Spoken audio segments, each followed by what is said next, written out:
What's up, everybody? Welcome to episode 12 of Almost Patriots podcast. I'm here in San Diego, joined by Mike in New York and Chris in Indianapolis. What's up, guys? What's up, buddy? What's up? I'm gonna put Chris in the middle here so that it's like coast to coast. With his fireworks in the background. Yeah. Don't be jealous, haters. I'm always jealous. How was everybody's Christmas? Did you guys have a Merry Christmas and a Happy Holiday so far? You want to go, Mike? You travel a little bit. Yeah, sure. Christmas was good, with the family. I had my entire family come over, big family.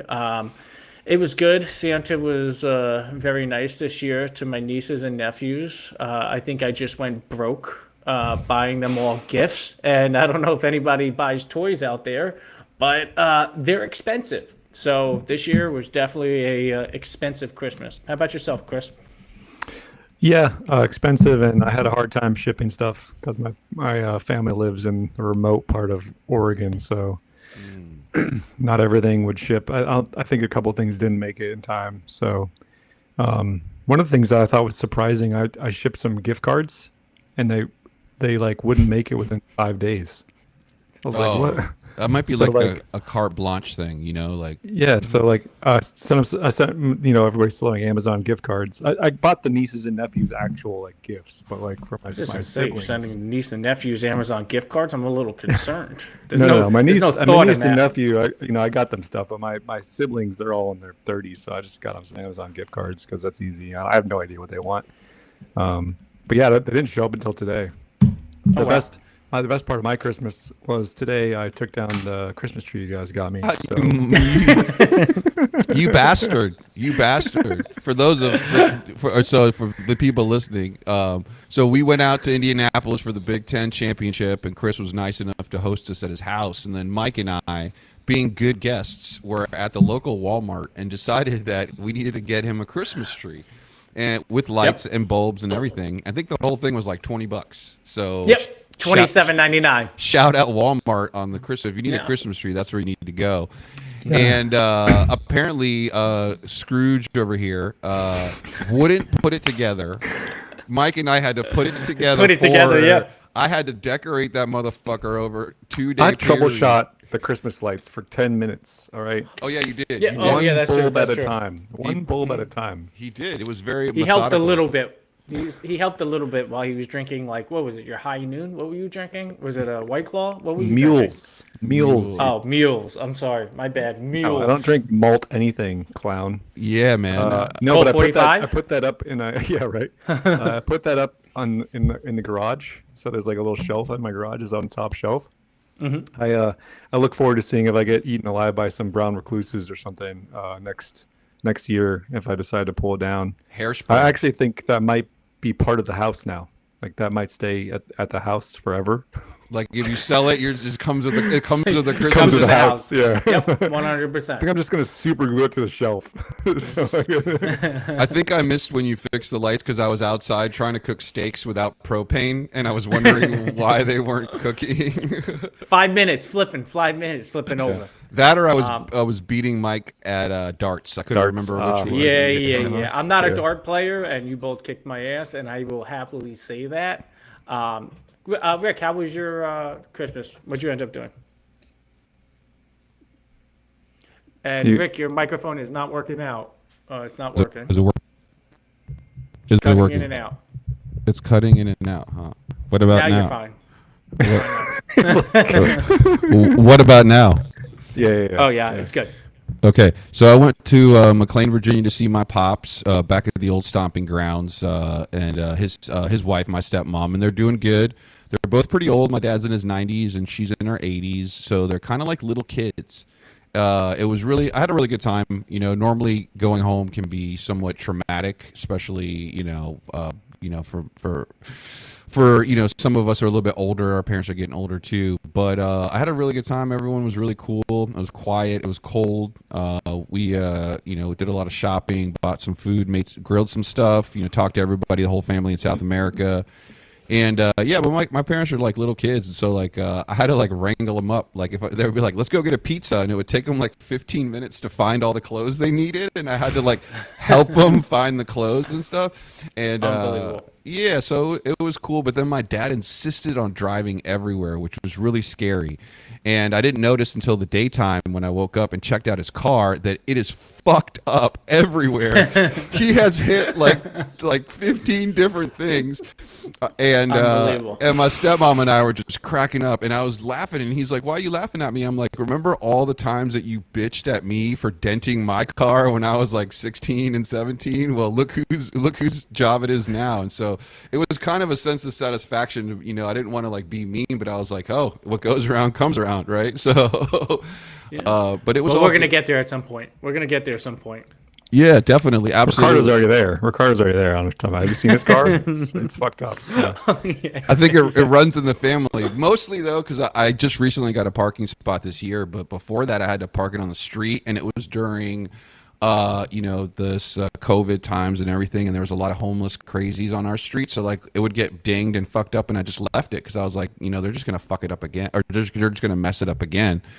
So that was kind of my my sort of strategy for that. But like now I kind of want to get it fixed up, and if I maybe next year I'll get another car or something. I've been thinking about that. But yeah, well, it was pretty Did you good. go to Wegmans? No, we went to a place that have in McLean. There's no Wegmans. It's called Balducci's. Do they have a Balducci's in Yes, they do. That's Kevin Murphy. He passed away. He owned it. Yeah. But yeah, no, so Balducci's, we checked that out. That was a lot of fun. We got a lot of fun. Wawa? No, Wawa's not in Virginia. Not in Virginia. You gotta go Wawas to are all over the place in Virginia. Virginia or Maryland. I thought it was north of us. Well, the Wawa is definitely in Virginia, but And definitely in Jersey. Definitely in Jersey. yeah, I know. I miss some late night Wawa. Yep. But no, there's no Wawas in McLean. But we did the whole thing. We went by cruised by the CIA, did the whole Potomac thing. My folks live right there on the river, so was able to see the whole skyline and like Georgetown, and it was beautiful. I wanted to go check out some record shops in the city, but I was only there for a couple days. I didn't want to leave my parents alone. But Nice. Yeah, all good, all good. So, guys, thanks for watching. This episode got a lot of stuff to talk about. I do want to remind everyone to like and subscribe if you can. We are on 3 platforms currently. We're on Twitch, on Media Killers TV. We're on YouTube, on the Almost Patriots podcast channel. And we're also on X, on the Almost Patriots X account that Mike set up for us. And starting next week, or the next time we do a show, we are going to be on Rumble as well. So we'll be simulcasting Rumble, X, YouTube, and Twitch. And then whoever else invents a platform, we'll probably try to we'll probably try to cast on that bad boy too. One of the cool things, 16,000 subscribers. Oh yeah, Appreciate everybody. Congratulations, guys! Thanks for all your support. We just hit 16,000 subscribers in a little bit under 3 months. So that's really good for us. About 1,000 subscribers a week on average, new guys, and so we want to thank everybody for your support. Appreciate it. We're doing the best that we can to help improve the show. We're working on a little bit better content. And if you check out the YouTube channel, we did publish a video last week on the dangers of ultra processed food, which is like a little bit of a follow-up video to one of the topics in our last podcast. And it's just an informational video. We made it with AI. It's cool, but I think what we're going to start doing is posting some of these videos to sort of expand on some of the topics that we bring up. So if there's anything that you want us to talk about at length, or you want to learn more about it, let us know in the chat or the comments, and we'll do our best to produce a video so we can get all the information out there in a really concise way. It's quick and easy, 2 minutes. I want to keep it at that level, and just try to put something up there besides chit chat, so that people can learn a little bit, or take what they can from the channel. Another great milestone for us is that we do have our merch store set up, Almost Patriots merch. Take a look at it, guys, and so check out the store. And the link is in the description. On all of our channels. So if in the YouTube channel there is a direct link so you can buy it. I just ordered this yellow hat last week. I think it might actually be here. We have some cool T-shirts. Let me go ahead and pull this up for everybody. Yeah, I got the shirt. And Chris got his shirt. Let me see. Sorry, I disconnected here. So let me share my screen here, guys, and then you guys, I'll just run through the store real quick. There we go, guys. So this is our store. It looks cool, right? We got this cool tote bag. This is my favorite right here. It's the Defund the Media tote bag. So if you need to walk around with some records, I'm a DJ guy, so I like that. And you want to tell everyone to go F themselves, and you want to tell mainstream media to F themselves, you get that Defund the Media tote bag. Another one is we just got stickers in. So now we have all different size Patriot stickers, guys. So you can put it on your laptop, put it on your spouse and your dog, put it on your kid. Put it on your grill. It's your spouse. Yeah, it's the back good. Of your. Let's continue. We'll put it on the back of your car. Do you have like a Almost Patriots tramp stamp? Is that what's happening? Pretty much. And we're gonna come up with a lot of cool stuff, guys. We're gonna get pretty creative here. So please check the store every now and then. And then another new item we have is the Elvis T-shirt with the Elvis logo, and that's Chris Elvis Presley. That is his call name in the Marines. He's an aviation guy, crew chief there for the V-22, amongst others responsibilities. That's a cool one that you can't really get anywhere else. And then a whole bunch of other stuff that's branded. So yeah, take a look at that, guys, if you can. If you feel like it, help support the podcast, and we might be able to buy Mike a razor so that he'll shave. But we're almost there. We're close, but we're almost there. But yeah, no, I'm not getting a razor. I'm not getting a razor. We're saving up to shave off his Adam's apple. So. That's hilarious, guys. Well, let's get right into our first topic. We have some cool stuff. Mike got some cool topics for us. The first one here, I don't know much about, so I'm curious here. And it looks like starting in 2025, private businesses are going to have to disclose their ownership. Mike, will you tell us a little bit about this? Sure, yeah. So there was a Corporate Transparency Act, and it had a multitude of different layers to it. And then it was basically appealed in certain areas. There was a lawsuits that happened, and the Fifth Circuit on Monday overturned a lower court's injunction.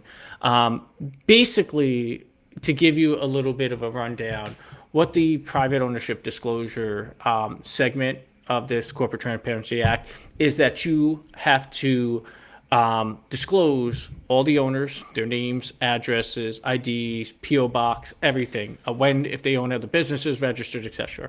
So there's a couple of things about this. I'm going to give you a little bit of some pros, some cons. The reason why the Corporate Transparency Act was realistically put in place is for twofolds. One of the concerns and one of the arguments that made was money laundering. Businesses, people don't understand where money's coming from, where the money's moving, where it's going. So they want to know who owns those businesses and to stop money laundering. Second thing is, certain businesses nowadays and certain companies, you can have anonymous owners of those companies. You don't have to disclose everybody. Sometimes you could do it through trust. Sometimes you could do it in different mechanisms. So the government's argument here is, A, we want to stop money laundering. B, we also want to know who's owning the company. Now, I agree in a certain extent with those. Obviously, you don't want money laundering to occur, and you want to know who owns the company. You typically, sometimes you buy products from a company and you don't know if they're owned by a Chinese agent, or you don't know where it's located or who's involved in it. So I think there's good elements.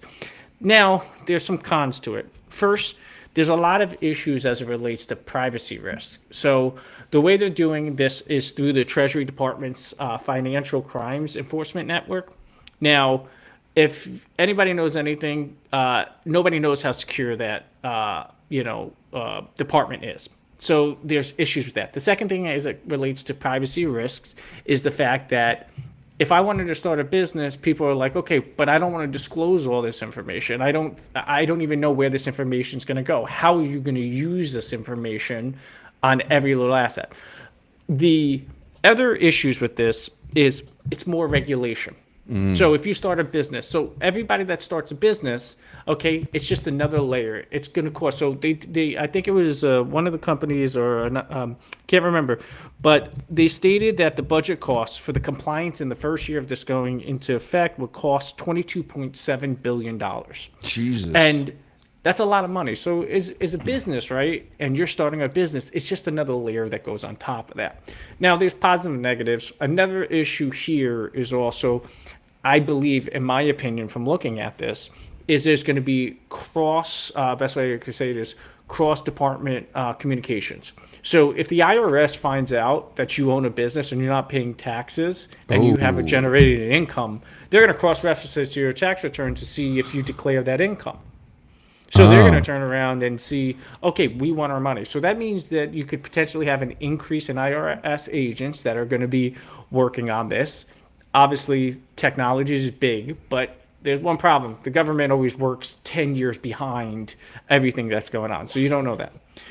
Another thing, a con here, which I have a real fundamental problem with, is there's 23 different types of businesses that are actually exempt from this. Right. What?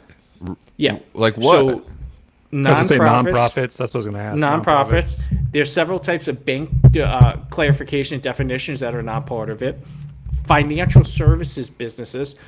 If I'm talking to you guys right now, wouldn't you, and you're talking about money laundering, wouldn't you want to, when it comes to money itself, like financial institutions that are dealing with money all day long, wouldn't that be more of a requirement, because they're directly handling finances of people, businesses, etc.? So I think it's good in certain areas. I think it's negative in certain areas. The problem with this is it's going to be a long road. There's going to be a lot of litigation as it relates to this. This is not going to happen. This is not going to go into, there's not going to be a legal battle. It's not going to stop tonight. There's going to be a long legal battle. And with the new administration coming in and certain things happening there, we'll see where it goes. But I think it's very valuable to see this, because I think it's 32.6 million active companies that will have to demonstrate this. But every year, I believe there's 5.6 million new businesses started. What? So it's a generator. It's a money generator. There's going to be a lot of issues because then the states are going to have to come out with their own legislation and their own rules. So it's going to be a long road. It's something to be concerned with because I know a lot of the major law firms that work with the registering of businesses have been notifying their clients because you have to. But the unique thing is it goes into effect January 1st of 2025, which is only a couple of days from now. Right. What do you think the motivation behind this type of legislation is?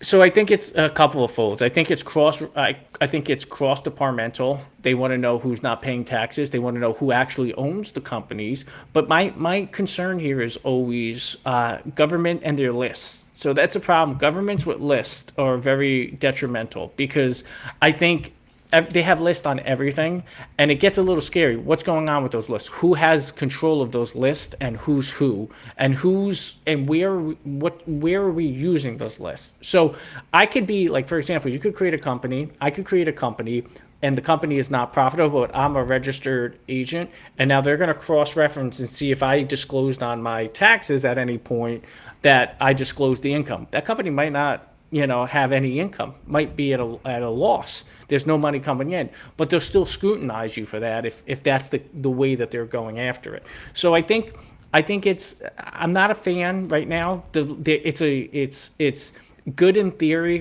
but the buzzwords sound good because that's always how it is with stop money laundering. But there's always hidden things behind it, and there's reasons behind it. That's why they try to put it through. So until you see these legal battles, until you hear some more of these arguments on what's going on, I think it's just another form of regulation. And I think, you have to use the mechanisms to realistically that you have in place to hash out your actual reasoning for this corporate transparency, like money laundering. Money laundering is getting a little bit more sophisticated, but if you use the mechanisms or the tools at your hand right now, I think you can rule those things out and you can help yourself without having more regulation. I was gonna say, I mean, didn't we just increase the size of the IRS by a significant amount? So that's just kind of trying to get them something to do. It almost sounds Justifying the fact that we spend a lot of money on all these agents. Yeah. I think that was in the budget. I don't know if they ever hired those agents, but they put it in the budget to accomplish that. So I potentially, but it's a money mechanism. They're trying to make sure that they get their money. There's no money laundering, and they catch criminals. So this is federally, right? Because I know there's states what we looked into it where Delaware, right? Delaware has privacy acts where you don't have to disclose ownership for businesses. So how are they going to get around state laws? Yeah, that was my next question. Register the company in Delaware, then so think of this as so the federal law is the framework. It's the box. It's your foundation. The states then can turn around and determine the state laws based on that federal law. So I know there's several states that are trying to get ahead of this by creating their own statutes and regulations. There's been a couple, but those have also been challenged in certain perspectives. But if this goes into law, and this is a federal level, each state will have to react to that differently and create new regulation or statutes as it relates, or new laws, I should say, where they have to comply with this. But they can do it. They can do it in their own perspective. And how it's going to be one of those things where it's enforcement's a problem because who's gonna regulate, right? I mean, if you're think about it though, if you're doing something illegal to begin with, who's going to register their real names, and they'll think of a different mechanism on how to do it. Personally, if you're doing money laundering, that's just how criminals act. It's the way that they conduct themselves. They're committing a crime, so they will continue to make crimes. It seems to me it's just it's another example of government trying to get the money from the middle class.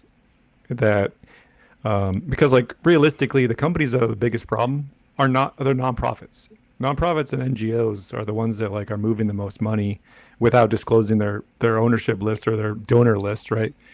There's tons of money going to those companies. That's where all the money laundering is. I think it's a drop in the bucket for a laundromat or something these cash companies that are laundering $100,000 a year or something. It's the NGOs and the nonprofits that are laundering like billions of dollars, and those are excluded. So what that tells me is you're not going after the actual people that are like doing serious money laundering. It's just a mechanism to like enforcement and enforce taxes on the middle class, essentially on the small business owners. Yeah, I think I read an article that was saying that like most of the audits were for people that were making like under $100,000. Oh like yeah, household 100%. Yeah. Yeah. Why are you going after these people? Like, you go after the bigger people. Well, Bless yeah, you. but the loopholes for the all the Yeah. big dogs. Yeah, But, so yeah. there's questions about it and who they're really aiming this towards, and they're making. Personally, I think it's just another regulatory burden if you start a company that you have to go through. That's going to cost you more money. That's just my opinion. How many businesses that are making under 100,000 do you really think are laundering money? That I don't have the data in front of me. I can't tell you. Whoever's laundering money under $100,000, I don't think they're going to participate in a survey or anything like that. But I feel like, anybody that starts a business that it's typically a genuine person that's trying to make money. They're not laundering money. It just adds another financial burden and regulatory burden on them. Yeah. I want to just follow up on Chris's question. So how will nonprofits be affected by this? Well, they're exempt. They don't have to. Completely they're exempt. And so really, they're one of the classifications. it's yeah. just George and Mary who have the wedding cake baking shop, and that they're going to need to disclose who they are, and just more reasons for the government to come after the middle class and basically try to tax them. Yes. So the thing is, there's 23 types of businesses that are exempt. If you're really trying to do this, you can't exempt certain businesses. You have to actually say, we're doing it flat across the board. Why do we exempt businesses? You're making it like, for example, there's several types of banks, I think it was financial services businesses. Now, why are they exempt here? Like, I'm still flabbergasted on their exemption from it. But, the government knows better than me in certain areas. It just looks a little different. There's problems, in my opinion, with this. Yeah, it's interesting. Let's see how this rolls out.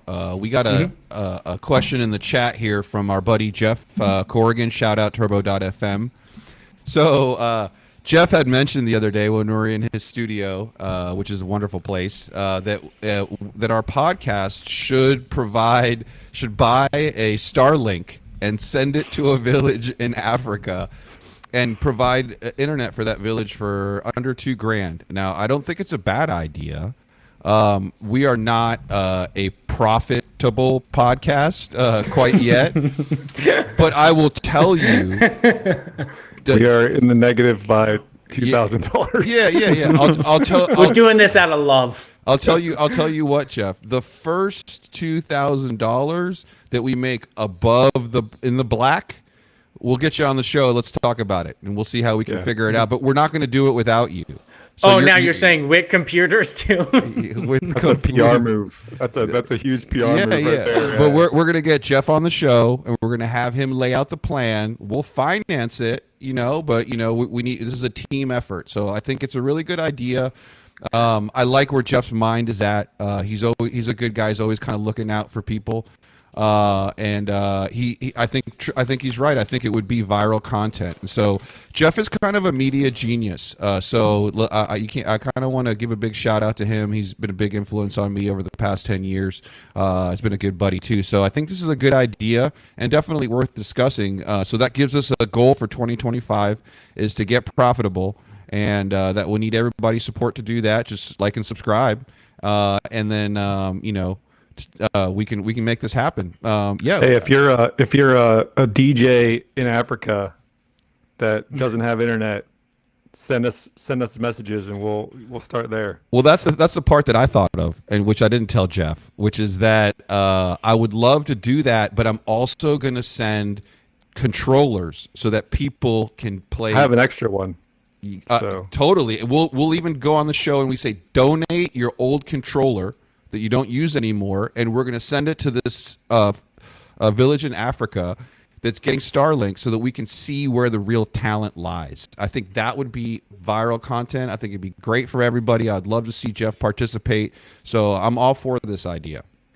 Yeah, let's not send them food though, because that's not important. Yeah, we'll send a computer. DJ no food. controllers. Yeah. Yeah.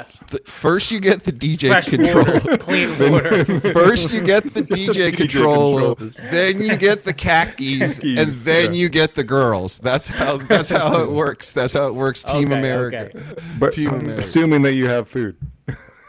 Assuming that we have And fresh water. and fresh water. Yeah. absolutely. Jeff is a tough negotiator. I think he wants service here for 3 weeks. So yeah, there you go. He says he likes that idea with the controllers. All right, so I think that's a good one, Jeff. I want to thanks for watching and all your support, buddy. We'll see if we can make this happen. We want to be profitable. We want to help people, and we love the influence here.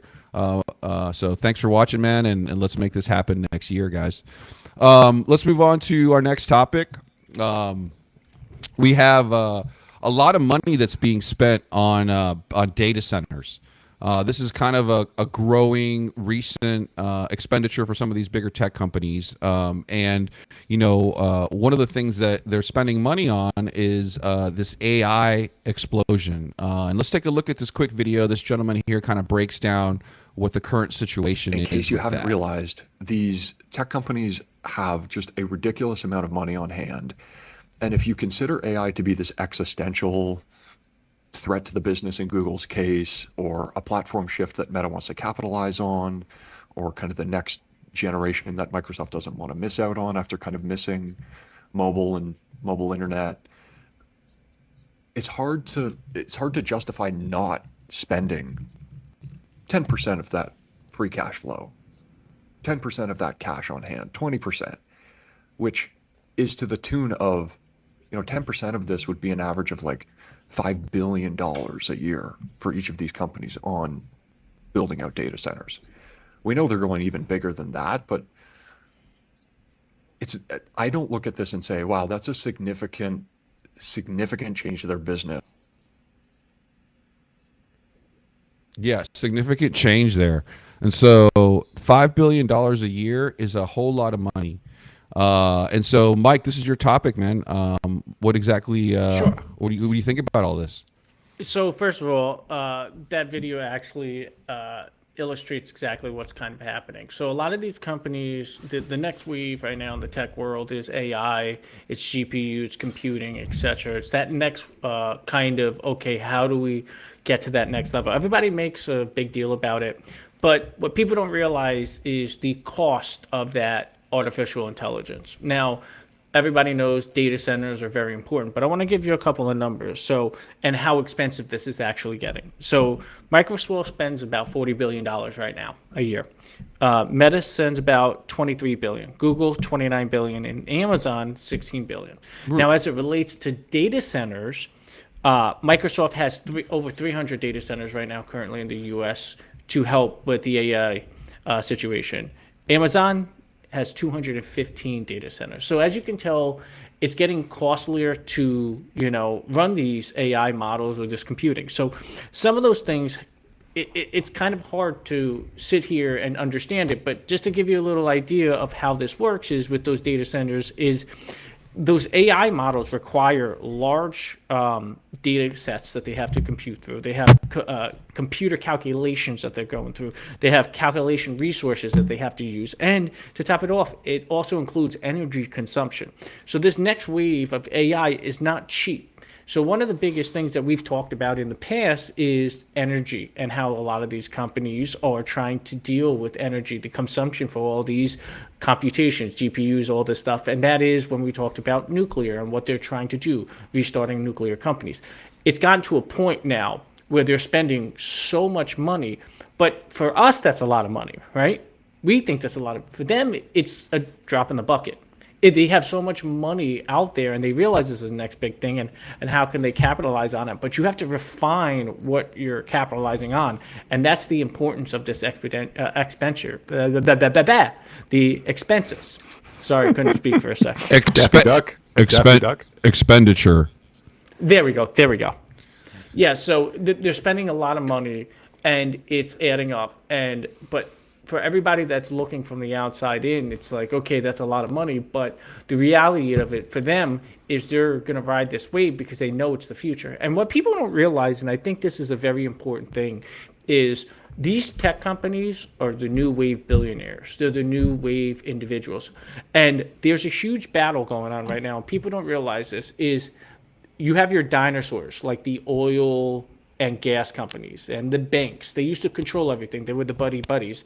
These tech companies now are the new wave. They're the new billionaires. They're the new innovators. And there's a battle between these both companies. And I hate to say this, but the tech companies are starting to take a little bit more of a newer approach. They're gaining ground on it.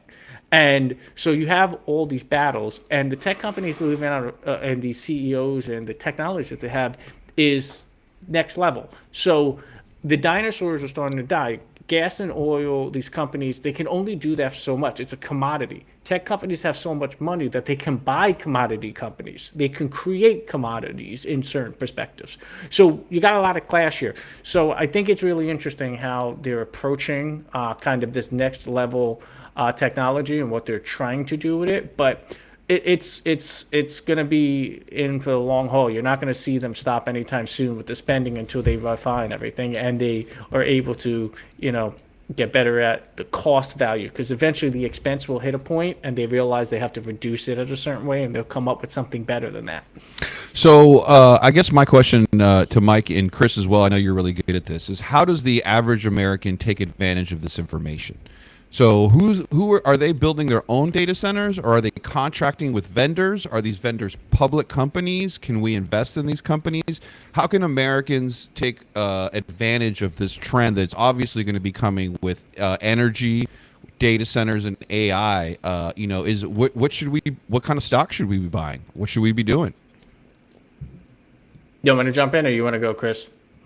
Well, all this stuff requires energy, as we've mentioned, and nuclear power is the new thing. I know that right now there's a lot of stuff that's already happening, and companies that are some public, some not public, that are all like expensive, super expensive. So if you have capital, there's opportunity out there. There's not a lot of cheap options, unfortunately, right now that I'm aware of. I mean, maybe I could look into it a little bit more.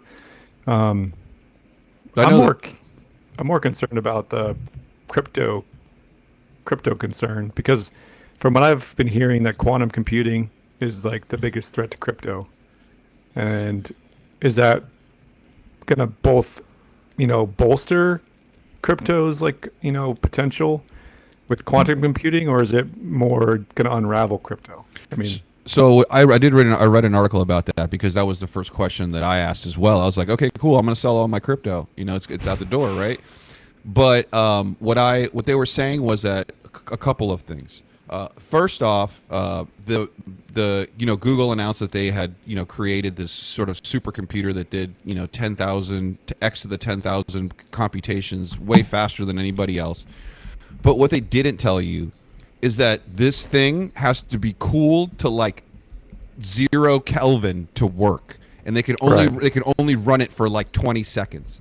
Okay, so that's where we're at right now. So if you have crypto and you're worried about Google hacking your crypto, don't worry. It's not coming for a while, man. Somebody was even saying that it would even be smarter to operate the computers or the chips in space to save on the cooling costs. Right. And so I think this might be a wave of the future, but are we going to see these supercomputers hacking everything here in the next year or two? I don't think so. I think we're still a good 24 to 36 months out with some of these big supercomputing technologies. What do you think, Mike? So I'm going to go to the crypto question first, and then I'm going to go back to what your question was as it relates to market and what's going on with these companies. So first, crypto. Remember I just said that some of these companies are dinosaurs? So crypto is a new form of currency, and it was created by tech individuals. It was created with blockchain. Now, I'm not 100% familiar how it works, and a lot of people are not familiar with how it works. They understand in theory, but they don't understand the actual mechanics. So what is that a threat to? It's a threat to banks. It's a threat to finance because it's realistically a new form of currency that you don't put into a bank. It's remember a lot of the banks originally they said this is going nowhere. This is not having any impact. It's just a number on the page. Well, let me ask you a question. The number on the page when you look at your bank account, what's the difference? It's still just a number on the page. My thing is that like they said the same thing about television. And look what happened to all the mainstream television companies. And they said the same thing about news channels. And look what's happening to all these news channels.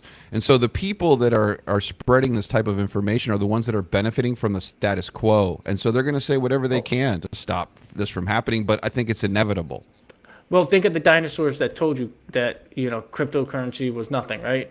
They're all older individuals that have been CEOs. They're on their way out. So what did they try to do? They tried to nuke it and basically say that it wasn't going to be anything. But what do you see now? A lot of these CEOs, a lot of banks, and a lot of everybody continues to talk about, well, let's put some programs in place. Let's get some regulations on the books. Let's actually see if we can invest in this, because what do? Once they're proven wrong, they decide to, you know what? This is an asset that maybe we can control. This is an asset we can make money off of. So you have the new age versus the old age thought process. And now all of a sudden it's different.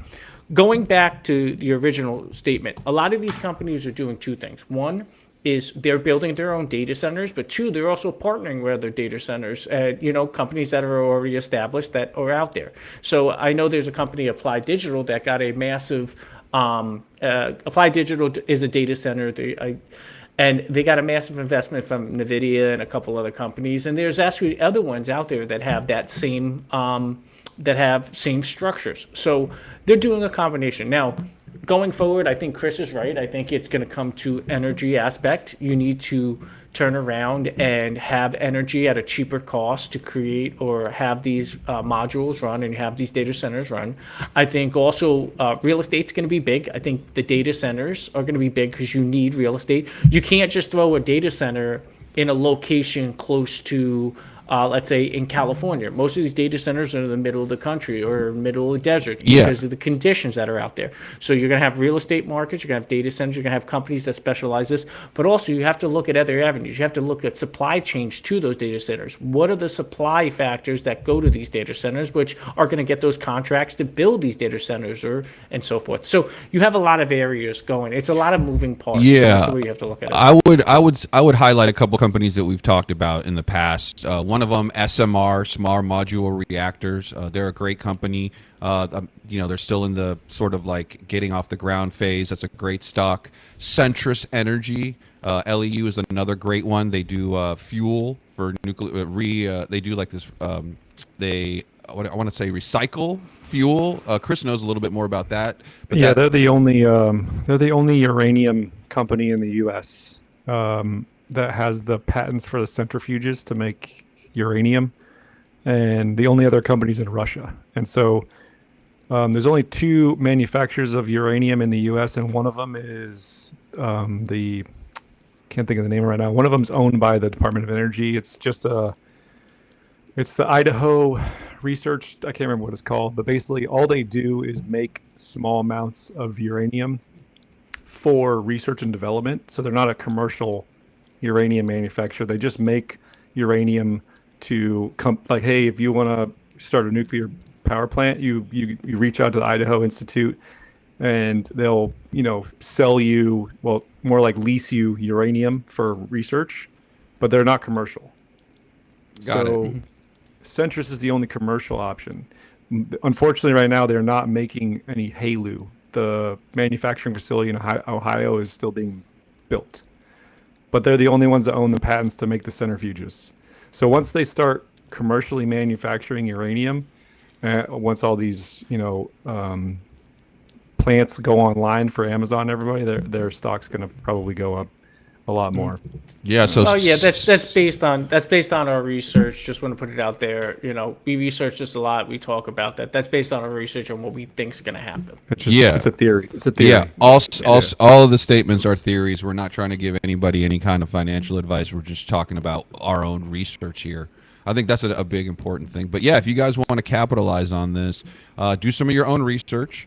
check it out. There's definitely a surge going towards energy and towards data centers and AI. I also believe that we're going to see a little bit of a push here from the new administration coming in and releasing some of these fossil fuel digs and fracking and all that stuff. And so we're going to have some of our own energy, I think, coming in from the country. So that's going to fuel a lot of this, maybe accelerate it. So keep an eye on this market. I think it's going to be a good one, AI data centers.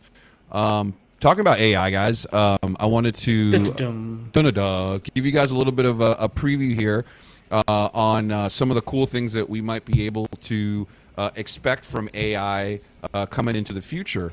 One of the cool things that AI is going to be doing next year that AI hasn't done this year, in general, AI has pretty much been a software that creates text, images, and video.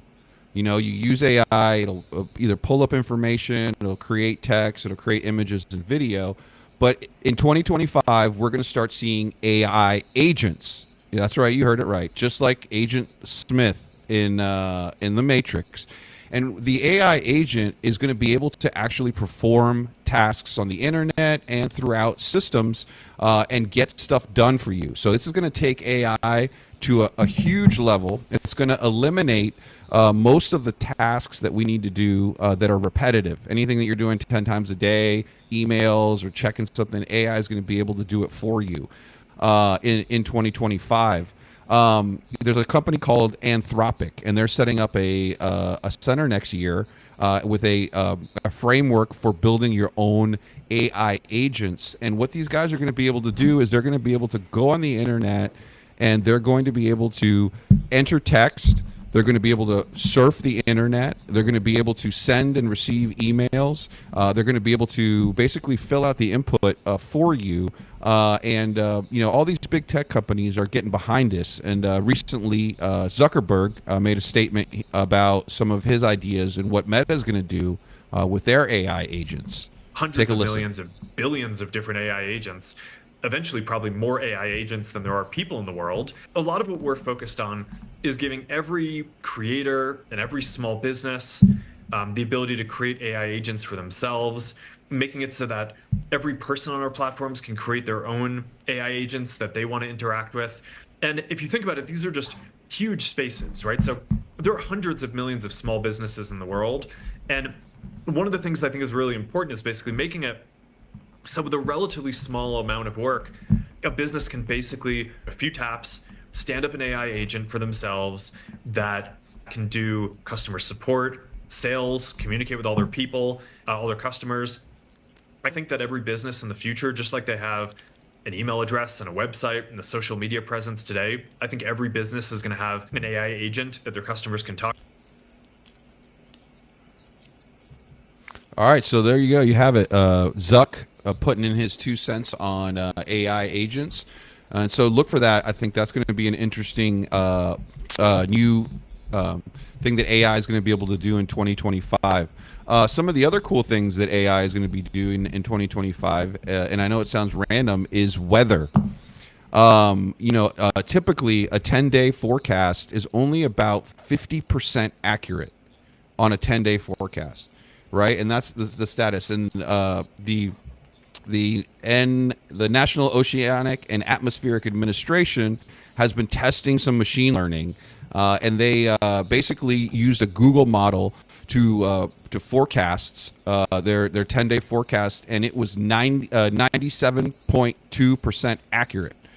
And so what we're going to be seeing, and this can be, you know, if you can think about it, it's going to go into other industries, but basically what we're going to seeing is the accuracy of some of these huge data sets and data models becoming a lot more accessible, being able to calculate weather patterns, large data centers, and do it with a 97.2% accuracy rate.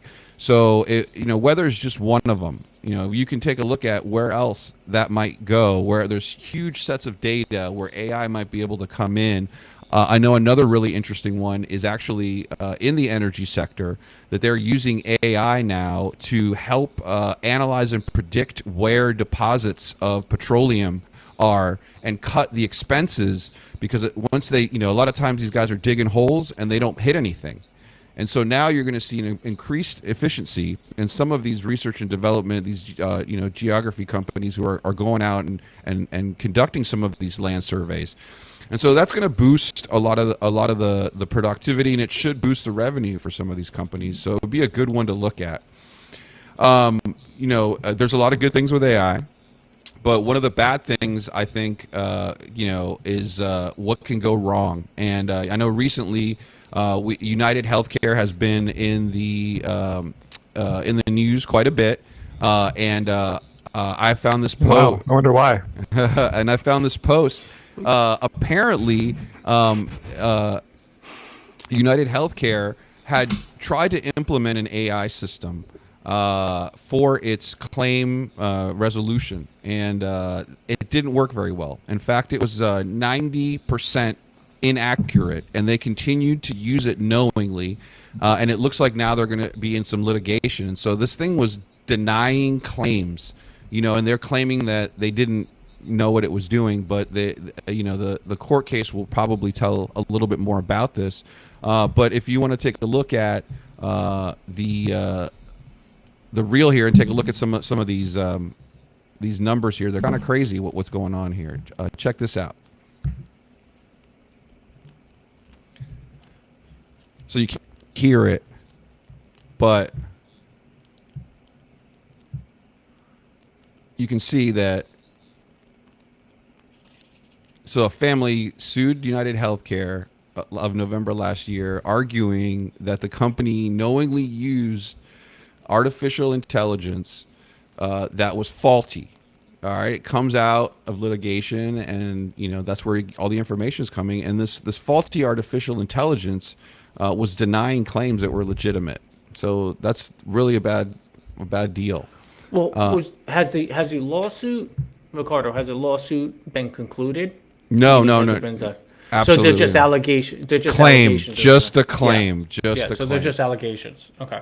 So this is very overt. So yeah, I mean, this is interesting here that these are all just allegations, but this type of information is out there. And so, what do you think? Do you guys have any concerns about how AI might go wrong or be used in the wrong way in this next coming year with agents being popped in and all that? Well, the problem with AI right now is it's not AI; it's just faster computing. It's like ChatGPT is just a more user-friendly Google with faster computing speeds. Yeah, And I call it Google for boomers. Yeah, basically, yeah. But it's only good as it inputs, and so if you're biased at all, then the outputs are going to be biased. Yeah, absolutely. And so I'm just noticing, like we've talked about this a little bit offline, but I noticed because like I'm doing all these AI reels for the podcast, dude. Some of the keywords that I put in for the AI are racist, like super racist. Like if I put prisoner or prisoner, I think it was prisoner, all minority people, like dark minority people. Like I had to fight it really hard to get it to put like a semi-white person in a prison outfit. Like it was all so like, and so it's all the input that people are putting into it. So if you're a hardcore liberal or hardcore conservative and you're biased and you're like inputting information into the AI quote unquote, it's gonna spit back your opinion of the subject, not its own opinion. So Yeah, well, I think artificial intelligence, we haven't got there yet. I agree with you about the computing aspect of it, but there's two things I want to say. One, first, did anybody notice Mark Zuckerberg's sunglasses sunburn? I could not stop watching that without seeing that, which was hilarious. He is he's broed out, guys. He's definitely. I mean, I kind of PR. Forget about it. The PR agency was like, all right, we're gonna make him like one of the dudes, like one of the guys. Yeah, I feel like somebody. Well, that's why he's doing jujitsu now. I feel like somebody grabbed him and was like, "Look, man, people over 35 hate you, so like just give up on them." And he's like, "But if you want to reach people under 35, you gotta like start doing jujitsu, grow your hair out like you're a TikTok. Get a gold chain. TikTok DJ, get a gold chain." And obviously the guy lives in Hawaii or whatever, so he's out on the beach. And I think all of this is sort of like this PR thing, but I actually like this Zuckerberg better than the old Zuckerberg because I feel like he's a little bit more comfortable in his own shoes. Before it Yeah, looked like I'll he agree. was like somebody had a cattle prod up his butt every time he went to Congress, and so like I like that he's a little bit more comfortable in what he's talking about. So Going back to the topic, I disagree with him in certain areas about the AI. I think customer service, is definitely an area will work. I don't see AI working in sales. Anybody that works in sales, it's a human to human interaction. You have to read that person, you have to talk to them, you have to understand what they're looking for, you have to digest certain things. AI can't do that. Like, I hate Not to say yet. this. Yeah. Yeah, but still, when it comes to sales, selling a car, selling insurance, selling services, you still need to have a human interaction. And I hate to put it that way, I can't see AI, actually entering into that market. I've worked in sales before, so I just can't see a computer doing that on behalf. Now, in certain perspectives, AI will definitely be very beneficial, and I think there's going to be agents in certain worlds and realms in certain industries. I definitely agree with that 100%. It's going to have to get fine-tuned. Like one area I really believe it will definitely be helpful is when you call CSR up and you're complaining about something or you want to talk about something. Right now they currently send you to a call center if it's in India or if it's in Africa, wherever it is. There's a lot of people have an issue with it. Well, if you can refine who you're talking to on the phone and it can give you accurate questions and digest what you're saying, you're going to save tons of money in regards to that. And I think there's advantages. But I think it's industry by industry. But I think industries that are more human oriented, where it's an interaction type of industry, like hospitality, things of that nature, AI, no matter what you say, a robot will not have an impact in it. I'm sorry, I just don't see that happening. what about? I feel like there could be a space for sort of a hybrid here. So like have a call center in a different country, and there's accents and there's communication issues, but there's an AI intermediary, and so you're literally talking to someone who has the same accent as you do, sounds just like you, and what it really is somebody in another country typing their responses into a computer, and then the AI vocalizing those responses to the customers. I mean, that might be the first step before, and that would actually help train the AI, the language model, on some of their own responses. So we might see a hybrid first. I think there's two businesses that are going to have serious competition with AI, to a point.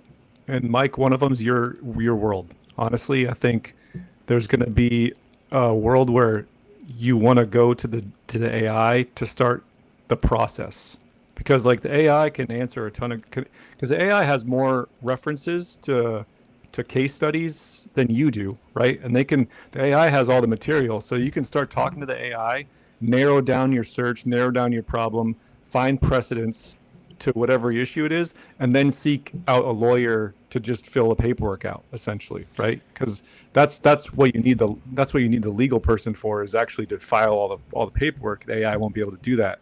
So I think there will be a period of time where there'll be less need for actual lawyers for certain things in certain realms. Obviously, you still need lawyers to do like courtroom stuff. The other one that I think is coding. Coding is going to be a big one, because you're not going to need, because like right now most coding is all just copy and paste anyways. A lot of it's just like you take open source stuff, you copy it, you tweak it a little bit, whatever. But if AI can get to the point where they can code, you just tell what you wanted to code and they'll do it for you, then I mean, why are you going to pay people to come up with something that they're going to basically use AI to do anyways? Yeah. So- I just Googled it, and it looks like there's a couple companies here, Santa Labs, and all these. And I know that Capterra is more of a listings company, but Your mic cut out again because you hit it. Stop selling. hitting your mic. I would love to hit Mike. There's some Jet- short-term pick, by the way. I think that's the problem. How's But that? yeah, it's very sensitive. Yeah. Yeah, I know this is a sensitive mic. But yeah, so the software, they're firms to increase productivity. So that's Yeah, definitely out there. Yeah, you're cutting in and out again. I'm not sure what happened. Anyways, while Ricardo fixes his mic, Yeah, so I'm going to go to one of your points where you talked about the legal profession. I think in certain areas you are correct. There's going to be an importance with AI because it cuts down time. But I hate to say this because of my industry being in court. You have to be in court. Oh, yeah, And 100%. The court Yeah, yeah. systems are antiquated. You have to be there. I don't see them changing. I think AI models will help you if it's writing a motion, if it's doing certain things. However, you still need an attorney to go to court to argue in front of a judge. You need to still make those arguments. If it's a discovery issue, there's a multitude of things that you're still going to need attorneys. It will help you along the process, but I don't know. Now, there's other areas like you are not going to need human interaction at all. Like CSR jobs, I hate to put it this way, are going to be, you're there. CSR, I hate to say this, there's a lot of CSR jobs that are going to be basically gone. There's no need anymore. Like if you CSR? have- What do you mean? Customer service reps. Yeah. Oh, okay. Yeah. Get up on your Oh, shit. 100%. Yeah, in Europe, most like fast food stuff is all automated. I mean, there's very few people. People are only there really to like make food, and like that's it. They don't. There's no human interaction with the ordering process. I So, mean, yeah. McDonald's has a fully automated. I don't know what state they're in, but I saw a meme. Saudi. Wow. Yeah, Saudi Arabia. You can't talk to a person when you order food. So you just go in, hit the thing, and then somebody brings it out. That's it. There's no. Does it come with a gallon of oil, of petroleum? A bar of gold, a gold bar. Yeah, that's That's basically what Coke is, anyways. Yeah, pretty much. So yeah, I mean, I think all of these new innovations are going to be really interesting to watch. I do think this AI thing is going to take off next year. I think we're going to see a jump with energy fueling this. I think we're going to see a lot of companies really trying to capitalize this, especially public companies, because all these new innovations always help the stock price and make their competitors work harder. And I think this is kind of the invisible hand of economics sort of working here, or the free market. And so I'm curious to see how far we're going to be able to take AI, but I don't know. I think It's also impacting schools. So, which is in a good way, I think. So this is one of the good byproducts of AI. Yeah, don't no. think So so. what I've seen a lot is they're having to get around students using AI, and so in order to get around ChatGPT as a problem, they're having to do more oral examinations, like Yes. in-person examinations, because they're cheating, because they have resources like AI, right? So what I'm seeing is an increase in oral and written examinations, like in-person examinations, and I think that is better ultimately in the long run because that's just a byproduct. Everybody's using AI to write papers, and there's ways to get around that. Did I tell you about the fluffy pink elephant thing for ChatGPT? no. So some teachers now, when they issue out like whatever the assignment is for, like, let's say creative writing or some thesis essay, right? They'll actually write fluffy pink elephants love zebras or some like kind of bombastic statement, and then they'll write it out and then print it or like some issue it to the students. And so then when the students copy and paste the assignment and put it in a ChatGPT, that fluffy pink elephants thing is still in the wording. And so then if the teacher, all she'll do or him or her will do is search fluffy pink elephants when they write the paper, and if fluffy pink elephants comes up, then they know they use ChatGPT to write the paper. Ooh, That's Yeah. crazy, dude. So I have to say this. So I think ChatGPT and all these AI models are actually hurting students. Yeah. Because you're not actually taking the time to learn. You're actually not going through a textbook. You're actually not doing the math problems. You're actually not doing the science project. What you're doing is you're relying on ChatGPT just to do everything right away for you, and you're not actually understanding the reason how they came to that answer. You're just relying on it. So you're taking everything that ChatGPT says to you at its face value. So I think it's actually hurting a lot more than helping, and it's actually hurting, your mental growth and development in everything. So because you take a shortcut in school, you think you could take a shortcut at your job by just going to ChatGPT, or you think you could take a shortcut in certain elements of your life. And I think that's a problem. I really do. Like, same way I think social media is a real problem. And, people have talked about attention spans, ADHD increasing because of social media. I think all of this is playing a huge factor in the mental development and brain growth and all of that. And I think, there has to be limits on what you do and how you do it. And I think universities are going to take this actually a little bit more serious. High schools and the education departments are going to take it more serious. Yeah, that's crazy. I didn't even think about that. I mean, like, that's really kind of, because when you go to school, what you're really learning isn't necessarily too much of the material, but what you're learning is how to find answers to questions you don't know without making them up. Right? I mean, that's really what it is. Like, a lot of CEOs that I've talked to are like, look, when I hire someone out of college, man, I don't give a crap what they've, were studying. What I want to know is that they're not going to screw my business up.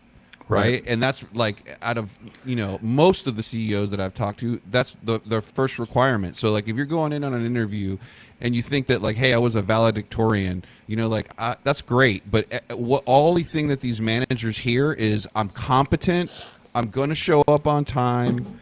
Like, I haven't ingested any kind of psychedelics before the interview, or maybe I have, and that my mom didn't show up to the interview with me. she's waiting for me in the car. I'm not telling anybody. Yeah. So I mean, with that, I agree with you, Mike. I think that if you're going to go to school to learn a skill, you might as well learn the skill the right way. Yeah. Well, I have think- to say this. Funny story, because we were just talking about this. I have to say this. There's a person that I know that works in HR that interviewed a recent college graduate, and their mother was on the Zoom call with them. And he That's was awesome. asking his mother how he should respond to a question by the interviewer on the Zoom call. That's awesome. Yeah. That's a whole nother topic that I think we can talk about. Sorry, I just had to get that out. No, but it's No, true. I I mean, Sorry. go ahead, buddy. No, I was just going to segue so you continue. Yeah. No, I'm good. I think I was just going to say that all of this sort of Gen Z being unemployable has been kind of chattering around. I Oh, yeah. don't know if Yeah. I agree with that. One of the things I think that I've seen from some of these videos, right, where they're like, the kid's like, oh my God, I have to work 5 days a week and I have to get up 5 days a week. And like, I'm going to go ahead and I'll take my position because I am a lazy mother effer. Okay. And so my position is that everything that they said, I've said to my parents too. All right. And I was like, this is BS. Like, why do I care about this other person's profitability, and like, especially if you're not in that area. So I kind of commend Gen Z, right, for saying, hey, look, like, we're not going to put up with this, in that way. But I also understand that the world is a competitive and ruthless place, especially in the business market, especially nowadays. Okay. And so if you're going to try to create value and succeed in competition, you're not going to be able to be 5 feet tall and get to the NBA. And so, like, the world is definitely becoming more competitive. And so, you're starting your own businesses, you're doing content creation, you're providing information. But meanwhile, when some of these older people that have been holding the lights on, start to retire and eventually pass away, somebody's going to have to keep the lights on. So everybody can't be the creator, or everybody can't be the OnlyFans model. Like, I'm not judging people for doing that. I think make your money how you can. But if we had an entire society of OnlyFans millionaires, yeah, everybody would be a millionaire, but like Canada could take us over. So there's got to be a balance in society as to like what skills and what types of personalities and inputs the society is getting. And if everybody is one thing and that thing is the easiest thing to do, it's probably a sign that we need to do a little bit more about opening the aperture on skills. You know, one of the big discussions now in social media with Elon and these guys is about these H-1B visas, and how, you know, one of the things that he does that I really like how he words this is he says, you know, I was looking at a discussion on X he was having about this, and what he was saying is he wants you know, intelligent, and he also wants people that are inspired. And his thing was like, there's not a lot of inspiring American engineers, right? And so, you know, I think this is a very important time for Americans, young, middle-aged, or old, where we have an opportunity to take all of the effects of globalization, all of this, like sending these things overseas, and sort of bring some of it, I'm not saying all of it, but some of it back over across our borders. But no one's going to do it for us. Okay, your government, it's not COVID. Okay, they're not going to send you a check because they think you're smart and tell you have a job at Microsoft. Okay, your mom can't come on the interview, but there is a lot of opportunity to take some of these jobs, right, and run with them. You know, I think we are some of the brightest, smartest people out there, but we are effing lazy, man. And I think that we have gotten really fat on entertainment and advertising dollars, and all of these businesses that you're seeing that are like creator or own, it's basically ad dollars. You're basically getting ad dollars for bigger companies. That's what we're doing right now. It's what everybody on YouTube and every other platform is doing, is it's getting ad dollars for those businesses. And so an ad dollar only economy scares the crap out of me, because somebody has to make stuff and somebody has to be tough and protect us. And so I really am scared to see these other sectors, including the military, diminish, while everybody who's under 15 wants to be a YouTube creator. And I get it, that's great, but not everybody can. And so it's not necessarily laziness, it's bad advice.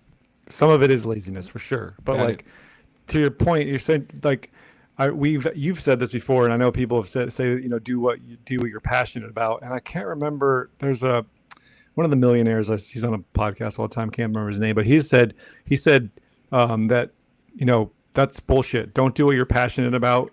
Do what you're good at. Do what you're good at. Fuck passion. Do what you're good at. And if you get good at something that makes money, then you can do stuff that you're passionate about. But you can't just do whatever you want from a place of like poverty, right? You have to come from a place. Look, man, I'm 41 and I'm finally able to do this, have these conversations with people. You know, there's a few other steps I had to, you know, psychologically, emotionally, I had to get through to get here. But I had to like do 13 years of active duty time, get my master's degree, and work at a national or, you know, international company for 6 years before I could get into a financial situation where I can, you know, talk on my ass on the camera for like 2 hours. Not to mention, right? You had to go to Saudi Arabia and live in the middle of the desert for a year and a half and not There's see. a bunch of other steps that you can't just like wake up one day and decide I'm going to do what I'm passionate about, because like you're a burden on somebody. Like you're going to be a burden on somebody. So unburden that person, and then once you get to a point where you're not burdening society, then do what you're passionate about. That's okay, I gotta put my input on this, which might be a little bit lengthy. Rant meter coming. Rant meter is going to be at about a 6, maybe 7. We might get to a 10. All right, might get to a 10. All right, Roger Federer. So I'm wearing Adidas today, not Nike. Can't be Roger Federer. He's sponsored by, I believe, Nike. No, it's Rory McIlroy. All right, Kanye. Oh, all right, okay. All right, Kanye. Okay, so first, content creation, right? These influencers, when you're 15 years old, you want to make content. We are us. It's us. Just. We're doing the same yes, thing. but there's a difference. Making content where you're just running around, showing your ass, showing your boobs, or you're doing stupid pranks, it's entertainment for some people, but it adds no true value. Okay, so doing that as a 15-year-old, I think there's a morality argument to it. Like you see a lot of these Instagram models and stuff like that, or Instagram influencers, just showing their bodies off. You know, they're not providing any substance. They have an opportunity, which they know people are going to click, but they're not adding anything to society, right? To the basic GDP. Like there really is no product that's being developed. Yeah, so there's content creators that create entertainment, right? And then there's content creators that are just creating content, right? They're just creating content and they're hoping that they get a following where people just watch the videos of them doing stupid stuff. I disagree with that. I don't think that is the right way. See, we're using a platform to talk about things. We're using a platform where we're trying to educate people on things and talk about current events, and we're giving our input because we have life experiences in areas. Okay, like I am a lawyer. I'm not as old as you guys, but I've seen things and I can give you my input. Ricardo is a lot older. That was a backhanded compliment if I've ever heard one. We could talk a little bit about the psychology about that. So Chris has his experiences, but he can talk about things. Ricardo the same way. Ricardo has a lot more experiences because he's been on this earth for a lot longer. So Don't you forget it. So yes, the one thing I will give the younger generation credit for, though, is they have turned around and said, I don't need to do this anymore in certain perspectives. Why do we have to be in the office 5 days a week when I can do my job just as effectively working from home? Why do I have to do unpaid internships when you're getting value that I give to you for quote unquote the resume builder? I'm doing all these hard assignments which you would give to other people in the company for. I'm doing a summer internship, or if I'm working for a company throughout the year as an unpaid intern, I am out of my pocket for all those expenses just because I have a resume. But I love how they stood up to that, and I love how they stand up for other things. However, the younger generation has a massive, massive problem because they've always been told they were right their whole life. So you have a young generation of people that grew up on social media where everybody thinks they're right, nobody's wrong. They grew up on now ChatGPT, where everything they have at their fingertips. There comes a point where you have to look in the mirror and say, "Oh, why am I not making, let's say, $100,000 a year?" No, they blame the company. They blame everybody else, but they don't look in the mirror and say, okay, I didn't put in the work. Chris, you didn't get to where you were in life without having failures. You didn't get to where you're in life without looking in the mirror and saying, okay, I did this wrong. How am I going to rectify this? I got to go this way, or I have to do this. It's the same thing with Ricardo. You look at life and you're like, okay, I failed here. It's a learning lesson. I have to get here. I didn't come out of law school going, I need to make $6 million and then demand that from any law firm. I've seen. If you're making $6 million, somebody's contribution to the ad budget just went up. Yeah. Yeah, right. For sure. So, but it's what I'm using that as an example is the outrageous demands of what you think your value that you bring to the company. Remember, unrealistic expectations. Yeah. You have to, like, the beauty of capitalism is if you add value in any industry or in any sector, you have a price that you can demand. Chris, you made a great point. You have to learn and you have to become better. I always looked at it this way in life, and I had a couple of mentors who are entrepreneurs and made decent money, and they always said to me, don't look at the financial aspect. Become the best you can become in your industry, in your sector, whatever your job is. Become the best of it. The money will come. Oh, yeah. 100%. Your value will bring that money. And that's the unique nature. So Gen Z has good things. They have some bad things. But if I go on Instagram anymore and I see some of these things that they're posting and they think they should make millions of dollars, I'm sorry, I disagree. I don't think I don't think they bring value. That's just me. I mean, I think they're doing a good job of crippling some of these businesses. And so, like, what I see from Gen Z is that they're taking a stand and they're saying, okay, we're not dumb. Okay, we know you make money off kids, and so we're going to stop having sex, and we're not going to have any kids. The other thing is, we know that all the banks make money off mortgages, so we're going to stop buying houses. And so if this trend continues, it almost seems like the quiet quitting is moving into the social sector. And they're saying, hey, guys, we're going to stop participating in these systems that are profitability oriented and they're progress traps for most of us to keep us in the middle class. And so it's interesting. I'd like to see where else they take this. They're really good at canceling stuff. And I think that might be their biggest weapon, is canceling some of these institutions that are in our society that are really there for profitability, that have been sold to us as sort of parts of the American dream. Yeah, and I just want to elaborate on one thing, because I want to take a step back on a statement that I said, where I was like, you have to blame them for some things. You do. There's certain things you have to blame for. But just remember how the Gen Z generation got to where they are. You have to look at the parents. You have to look at society.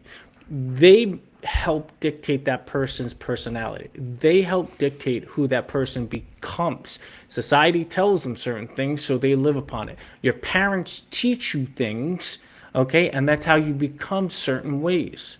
So you can't always blame them and say in certain perspectives, like, it's all their fault, because parents and society play a crucial part in that. So you have to give them a little leeway, but at a certain point, you got to stop blaming your parents and society and start looking in the mirror and saying, okay, where do I stop blaming others and where do I start taking accountability? I think that's a great point, and I want to add to that point from a compassionate point of view. Okay, there is no timeline, and so, like, I know that it took me a long time to grow up and figure out, like, hey, Really man, long time. Yeah, when you hit 61, it took you very long. Maybe 64.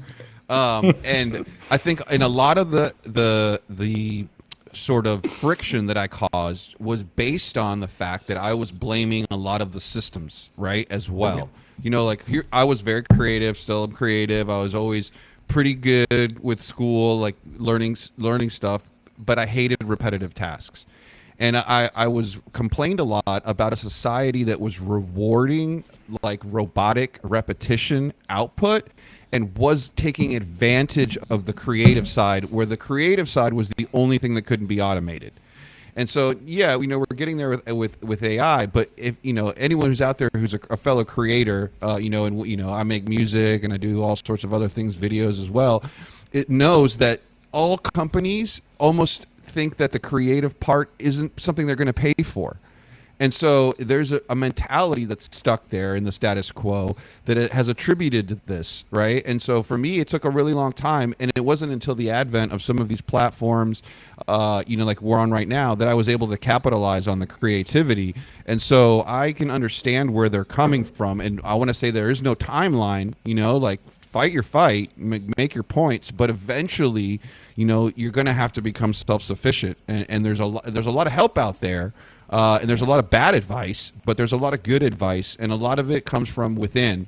I think a lot of people, if they just listen to what they really love or what they're interested in without the fear of being judged by society, would be a lot more successful. It wouldn't happen as quickly. I mean, you get a nice job at a corporation, let me tell you that. And as soon as you get there, you got coffee and bagels, and you got motherfuckers wearing ties. There's air conditioning and everything. And it's great, man. It is great. And if you're a creator or you're doing something, it's going to take you maybe a year, 6 months, a year and a half to even really see the fruits of your labor. And so be patient is my message for the younger generations, and stick to your guns, but do not dismiss the fact that at some point you will have to be a contributor to society, because that's what holds society up, unfortunately. Well, Hey, I think that, sorry. Go ahead, Chris. Sorry. I was gonna say the discourse, I think, is you grew up with a father who has a lot of information about the world and how it works, and like you had some of that information, and so there's a disconnect between what you're experiencing and what you think you understand based on your environment, and so that's where the disconnect is, right? And so what we're seeing is like, yeah, okay, they're canceling a lot of stuff, but they're canceling a lot of stuff because the boomer generation, and I'm not blaming them, even though we can, they experienced a completely different life, right? They did all the things that you just talked about, the 9 to 5, the like staying in inside of their little bubble, right? But they profited off that. They were successful. They bought houses that were cheap. They didn't have to make a lot of money. And then they created wealth based on doing just the cookie cutter stuff. And the problem is now is the cookie cutter stuff doesn't generate wealth anymore. It's so more competitive world. The world is more competitive. Well, it's not. There's a lot of disadvantages. I mean, college is way too expensive. Housing is too expensive. Food is too expensive. And so you can't just have a 9 to 5 job anymore and then come out on top on the backside and create, wealth enough to have a couple kids and support everyone. And so like if I think a lot of it is the new matrix is the creative world. That's the new matrix, right? You're plugged. If you're plugged in, it's because you're trying to create ad wealth, right? You're trying to content create, you're trying to be viral or whatever it is, and that's the new rut. I'm telling you right now, this is my advice to anybody listening that's younger, even if you're not younger, whatever. Look, do something with your fucking hands, right? If you can, right now, like being an electrician, being a plumber, being a construction worker, being a carpenter. Make a lot of money. Obviously that's a little archaic in some aspects, but build something, right? Build microchips or build, data centers or whatever it is. Build nuclear power plants. Just build something physical, tangible, and that will generate wealth automatically. I just have to say this. You don't want to go as far as blaming boomers. I'll blame boomers. So one problem with boomers is if you look over the last 40 years, there was an economic boom. So you could literally work in an office all day and you could, excuse my language, but you can shit and still make money doing nothing. That was the times, and there was a reason why we had so many financial issues, and we had a financial recession and a recession, I should say, and why we had so many problems. Now, the unique thing about this, time we're in now, is there's so many more opportunities to make money. We still have those same industries, but we have new expanded industries. You don't have to sit in an office 24/7. You can do other things where you can still work from home. You don't have to go down the street or drive an hour away to, type things into a computer anymore. That's just not the nature of society anymore. So you have to find your niche, though. A lot of people don't understand this. Don't do it because everybody tells you to do it. Do it because you really are interested. Really you're not always going to love certain things. You're not always going to love every aspect of your job. But if you like certain things of a job you work in, and you're good at those things, don't give up. A lot of people give up too soon. They're just like, all right, I got to go to the next thing. This is not me. Don't do that. You're not always going to like everything you do. Well, that just means you didn't find what you like. So everybody likes what they're good at. Yeah. So keep trying until you find something that you're good at. I guarantee you like it. Yeah, and unfortunately for Mike, visiting Hooters is not a money-making activity. So he's had to. I wish it was. He's had to course correct a couple times. He's a Ricardo, Hooters OnlyFans pimp. Ricardo, when you started creating content and it wasn't popular, was that like 1920s or 1930s? When was that? I was an innovator, so like 1876. Mike, is that your niche? Is that your niche? Are you a digital pimp? I for think that's Hooters and Hey, OnlyFans? were you talking about my cat that jumped on me? I'm just saying, man. Maybe there's a market for that. You have a cat? We're not friends. Yeah, anymore. I got a cat last weekend. Oh, nice. Don't hate me. Yeah. Wow. I don't really hate, but I'm not going to praise you. How's that? Well, I'm gonna go the opposite. I hate you. I don't praise you. Good. I like Wow. that energy. I welcome it. In a good way. I love hate being you in a good hated. way. If you're not hated, then you're not getting anything done. I'm just going to tell you that right now. If everybody loves you, you're very ineffective. Yep. Let me tell you that. Okay. Let's move on, guys. We got the New Year's coming up, and with every New Year's, there's always a new set of resolutions, and pretty synonymously with that, one of those resolutions is generally something to do with the health. Chris is going to tell us a little bit about his New Year's resolutions and how they associate with the gym. What's up, buddy? So this isn't about my New Year's resolutions. This is just in general. So what you're going to see every gym, walk in the door right now, there's going to be this awesome package that you can get for your New Year's resolution, because gyms buy on this shit all the time because there's this behavioral thing with gyms. Ricardo can attest to this, and I've been going to the gym for a long time. Mike probably too.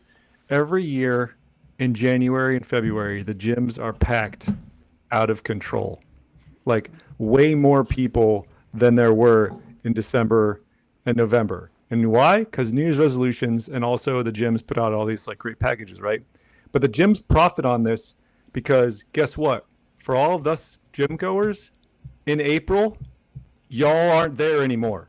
The gyms go back to normal April through December is the best time of the year for gym goers because most people don't make it past March. Yep. Now, I will caveat by saying, if you are one of those people that are still in the gym by April or May, I guarantee you all of us that are gym goers are applauding you for sticking with it. We're all going, dude, way to go, way to make it through the gauntlet because January, February, and March, everybody's trying. April, May is where we find out who's serious. I got some numbers on that, and so I was wondering too because you look curious about these gyms, and most gyms, and I think what I did the research was on 24 Hour Fitness when it was around or something. Something between like 65 and 80% of the people that sign up in the first 3 months of the year never return, and that's where most of the gym's revenue comes from people who give up and don't show up. And so gyms are in the practice of overselling memberships the same way that airlines do because they know 65% of you aren't coming back. And so I think it's a really good advice from Chris. If you're going to do it, stick to it. And I can tell you from personal experience, it's going to help you in so many other ways than just the way that you look, the way that you feel, clarity, your mood, your relationships. It's definitely something I think that if you want to do one thing for yourself in the new year, besides joining a gym, make a promise to yourself to stick with it. Yeah, we all of us gym goers, man. We all, like I said, I'm telling you, we're all supportive. We're all sitting here like, May, June, and we see the people that are still sticking around. We're all on your side. We're all supportive. We're a little annoyed with the people in January, February for sure. But like, if you stick around, man, we're all, hey man, keep it up. Cause it's motivating for sure. I'm going to be the Scrooge. Don't go to the gym in January. Don't sign up. If you're going to sit there and talk with your friends on the machine while I come over to try to use the machine. Oh yeah. If you're going to sign up for the gym, work out. Don't say you're going to go to the gym and post on your Instagram and say, I'm at the gym. Look at me working. New Year's resolution. And don't do that. And don't be like, I'm telling you guys, I swear that I've gone into the gym and I will see people with like 2 laptops and a headset trying to do work in between sets, living at the machine. I'm sitting there. I'm like, bro, like, a 20-minute interval between sets is not going to cut it, buddy. Like you're gonna need to step it up. So don't be that person that if you're gonna go to the gym, leave your phone in your locker, get the work done, and then your prize will be the dopamine you get after you're done with your workout, and you can go and open your phone and scroll forever on useless facts. In all seriousness, if you go to the gym in January, stay with it. But don't go to the gym just to say I'm going to the gym. Do the work. Actually work out. In the long term, you'll see the results, but be consistent. Be there. Consistency is key in anything you do in life. Be there, keep working, and don't allow others to influence you. Oh, let's go to get a beer. If you typically go to the gym at 6 o'clock, okay, it's okay to skip one day, but don't allow others to influence you not to go. If that's your goal, that's your true goal, to get in health, get in shape, be healthy, stick with it. But don't go there. If I go to the gym tomorrow morning or on January 2nd and another person is sitting there on their phone scrolling away, taking pictures, okay, and you literally ruin my workout, I will report your ass and I will at Joey Swole, okay, on Instagram, and I'll take the heat for it. But don't do that. Yeah. So one of the things you can use is like mechanisms to help, because like, look, none of us got here without support, without groups of friends.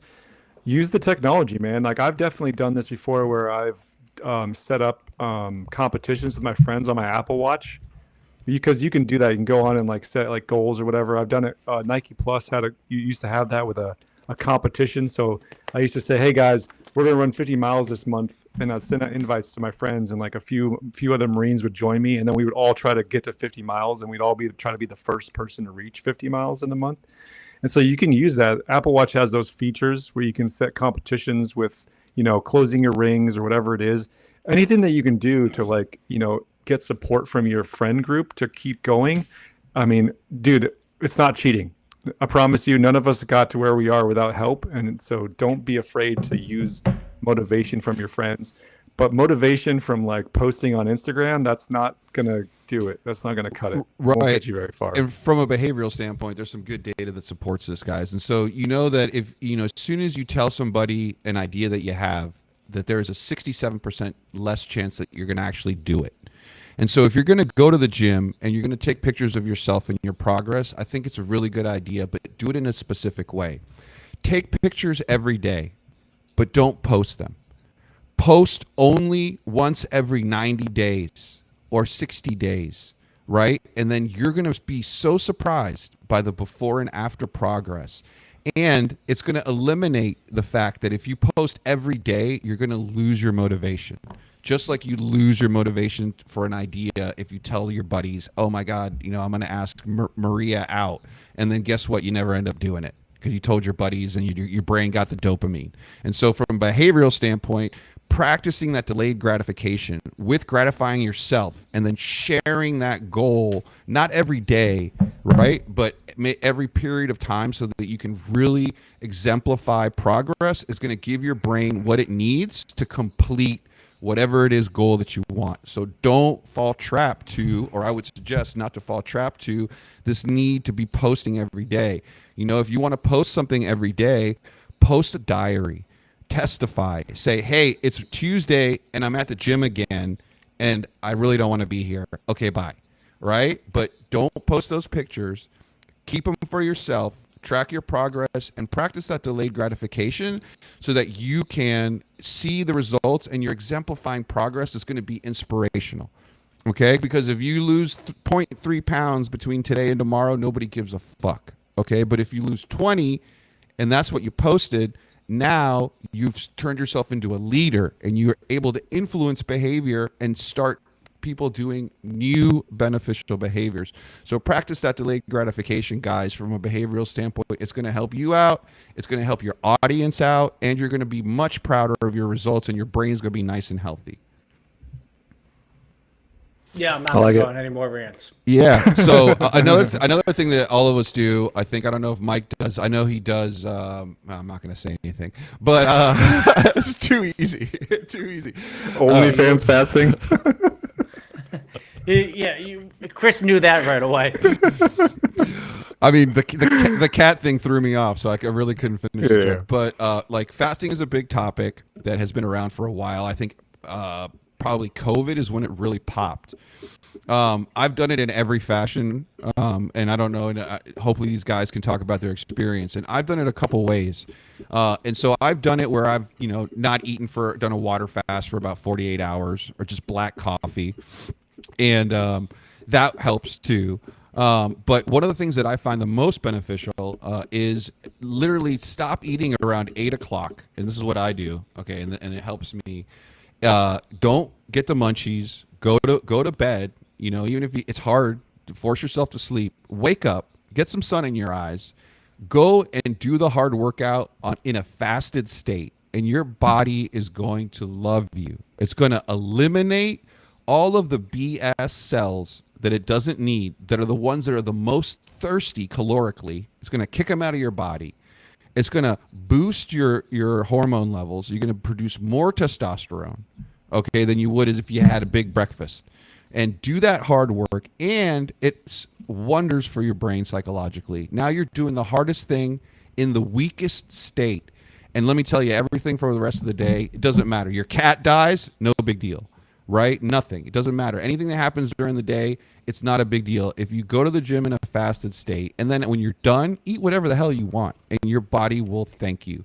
So my best experience with fasting has been maintaining sort of an intermittent fasting where I'm not eating after 8, and then I'm probably not eating the next day till about 10:30 in the morning. I like to keep about 12 to 14 hours. If 16 would be great. And what that does is it's going to kick in autophagy or autophagy or however you say it, and that's going to clean out all the crap, including precancerous cells.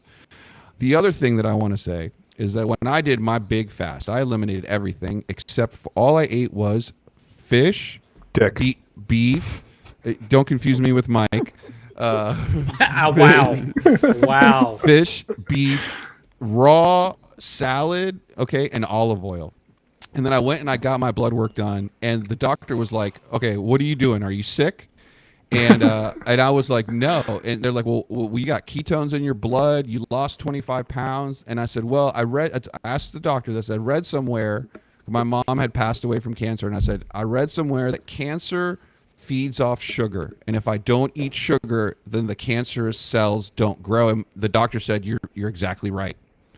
And so, you see a lot of people, and I know personally myself, everyone gets cancer like some way they're related to it. And this, I think, is highly, highly, highly caused by the American diet and the fact that we're taking in a lot of processed food and sugar. And so if you want to, even if you don't want to go to the gym, but you want to avoid cancer and, you want to sit home and smoke cigarettes and play video games all day, you can do it. But just don't eat sugar and don't eat processed foods. And it's going to keep you healthy. It's going to keep your body strong. It's going to get rid of all those cells, and it's going to keep you out, which is not a place that you want to be, because that stuff will kill you faster than the cancer. Yeah. Yeah, so Dana White actually is very known for fasting, like the way he does it. I haven't fasted before, to be honest with you. I have a couple friends that have done it, and they can, honestly tell you that it's probably the best thing they ever done. And, I haven't done it before, but a lot of people talk about having bone broth as a way to replenish your body. Ricardo, have you done that? Chris, have you done that before? Yeah, I've done bone broth. Not like any. There's some fancy ones, but you literally can get a bag of bone broth from the store, and what that does for you is that when you start to fast, the first thing that happens to your body is a couple things. The first most noticeable thing is called the fasting flu, and the fasting flu is a result of, in your body, in your stomach, there is bacteria that literally feeds off sugar and yeast, and it's living in your stomach. And this is called the bacteria is called Candida, and they call it the Candida die-off. And the first 36 hours of fasting, all of those nasty little bacteria that are telling your brain that you're hungry for bread, they start to die and they get pissed. Right? And so what helps your body, it feels like you have the flu, and what helps your body get through that is a lot of these electrolytes, right? And these electrolytes, one of them is sodium, which is excellent for your brain and your body. And the bone broth is really high in natural sodium without added sodium. Not table salt. Not table salt, exactly. And that type of good sodium from bone broth gives you your body the energy that it needs, so you don't feel that fasting flu. I'm telling you from experience. I've only done it once. I did it when I first did my big switch over. I did it for a few days. I tried it without the bone broth. I started to feel dizzy. I was really lethargic. I would make it to the gym and then nowhere else for the rest of the day. And then as soon as you start getting sodium and all these things in your body, not table salt, right, through bone broth and some of these better sources, I started to feel better instantly. And then once your body starts producing ketones, you're going to have more energy than you did, sucking down a big gulp of cherry Coke, I'm telling you. Yeah, so I read a book called Eat, Stop, Eat. It's really short. It's like 4 hours, like to listen to it on Audible or whatever. I recommend listening to it. One of the things that he talks about is sustainable diets. So he's like, hey, look, all the diet fads, they work, but the problem is they're not sustainable. So you do them for like 3 to 6 months, and then, it's over. And then 6 months later, you're back where you were, right? So for him, and this is not for everybody, so to be clear, like we're not doctors. So, there's some things that you should do before you start fasting. One of them is get your blood work done. Absolutely. And check your glucose levels, because if you have insulin problems and you fast, it's not good for you. So just to be clear, right? But he's saying that 24-hour fast a week is the best for the author, right? Now, I like 24 hours. It's good for me. The problem, so Ricardo just explained to you, like, the scientific thing. What he's saying essentially is the first time you do a 24-hour fast, if you haven't done it in a really long time, you're going to shit your pants, or you're going to feel like you're going to shit your pants. All right. And it's perfectly normal.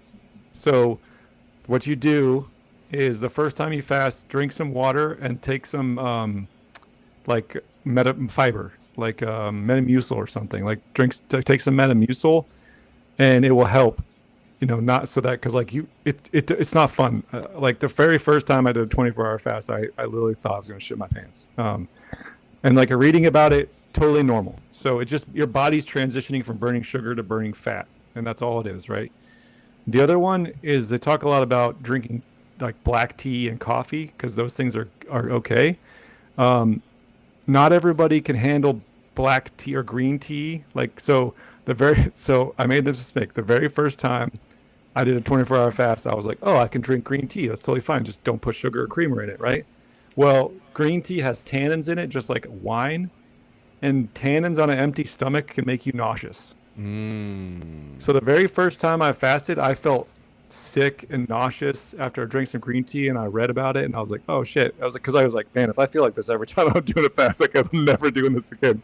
Turns out green tea, not everybody can do it on an empty stomach, so maybe don't do green tea. Like coffee usually works, or at least try out green tea. If you feel sick, then you're probably just a little more sensitive to tannins like I am.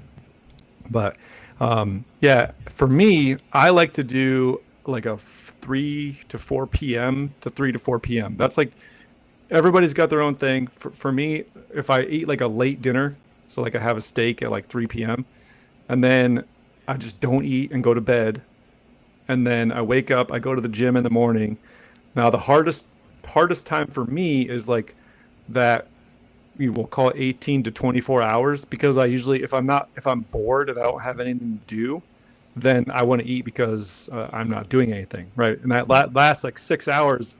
If I find myself staring at the wall, then I have to convince myself to do something else, not eat, even though I'm not really hungry. Like if you make it past around 16 hours, you're not really hungry.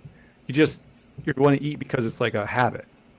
So like set up, I would say, especially the first time, I would plan out like that last 4 to 6 hours. You need to find something to do. Just whatever it is. I don't care what it is. Like if it's going outside and taking a walk, if it's like just do something, because like that's the hardest part for me, was just like the getting over that last hour. Like you're looking at the kitchen like, oh man, I can start cooking now because it's going to take me an hour. No, it's not going to take you an hour to cook your whatever it is. Like you got to wait until, like, set a goal and wait for it. But like, dude, I'm telling you, if you're bored, whew, Yeah, ratchet that shit up. yeah, that book, Eat, Stop, Eat, is a really good book.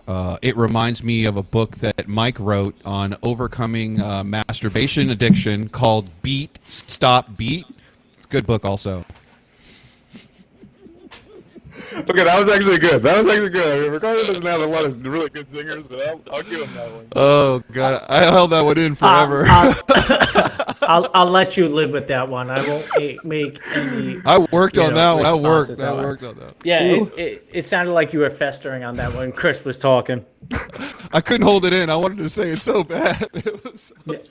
That was a good one. I'll give you respect on that one. I think you can get it on Amazon. Beat, Stop, Beat by Mike. Yeah. But no, it's great. That's our new shirt. I always lose about 4 pounds of water weight for my first 24-hour fast. So one of the things you got to be careful of is you get surprisingly a lot of water from eating food. So like you need to drink water. Like you need to drink a lot of water when you're fasting, because you're not getting the extra fluid from eating. So be careful with that. I usually try to make sure I drink a little bit extra water the day before I fast, because then I don't have to worry about it so much. How long do you typically fast? How many days? I try to do 24 hours, just one 24-hour fast. How often? A week? Okay, every I used week. to do it like every week. I did that Oh. for like 6 months. Oh my God, I lost 15 pounds in like 2 months. Yeah, Dude, I you know. like, I saw your belly last time. Yeah, around. yeah. Now that I think I know. I'm I'm getting a little winter weight on me. All right. oh, we all have it. Don't worry. I know. I gotta get. That's why I did one this week. I did one on Tuesday. Or I guess last week. Well, no, this week. Yeah, Monday. Yeah. It's Thursday now. Yeah. Ricardo needs to fast an entire year to get rid of that belly fat. No, dude, I'm telling you, man. Like, if you do nothing else but do like one 24-hour fast a week, you'll lose weight.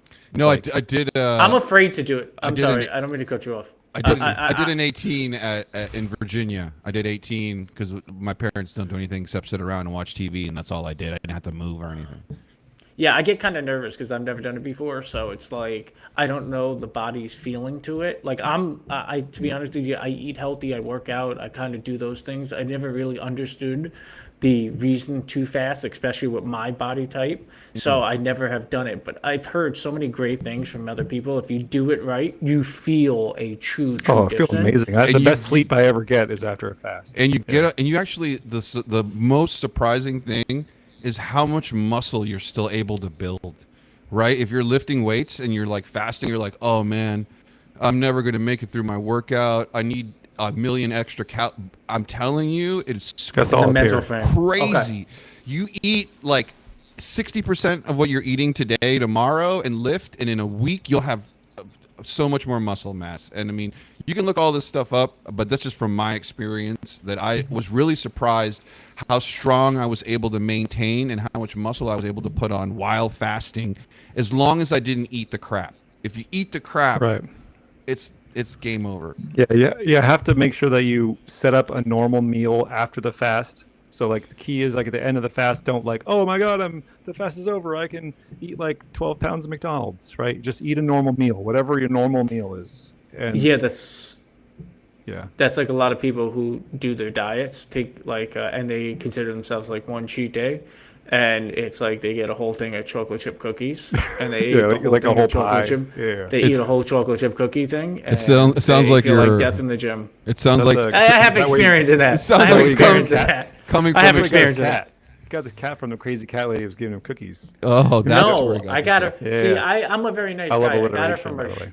I got her from a shelter. So stop making fun of Uh-oh, my okay. lady Chloe. Why don't you show Yeah. everybody your Come here, Chloe. your here. kitty? She's on the other chair. I'm gonna try to get her up here. No worries. Come here, Chloe. Cats Come don't usually come when you call them. That's a cat thing. Come on. Yeah, yeah, Come on, they're- Chloe. they're oh, she's just- here. Don't worry. Oh, Oh, this is my girl. Oh, she's Wow. cute. This is my girl. This is my girl. This is Chloe. All right, she's a Doctor lady. Evil. Okay, go back. Basically. She clearly got pissed off at me when she came Oh over yeah, and I she's like, grabbed her up. put me down. It's a new down. relationship. All right, guys, let's Yeah. move on to our next topic. As always, every week we got a leadership segment from our buddy Elvis in the middle. This week we're going to talk a little bit about some mistakes that are made in remote work with leadership. Kick it off. Sorry, looking at my notes. Kick it Yes, off. So first of all, in this kind of remote environment, I know a lot of people are going back to work a little bit, but be proactive. That's the first thing, right? So if you want your Teams calls or whatever your virtual meetings are to go like a certain way, then don't be reactive and don't be like, oh, turn your camera on, oh, do this, do that.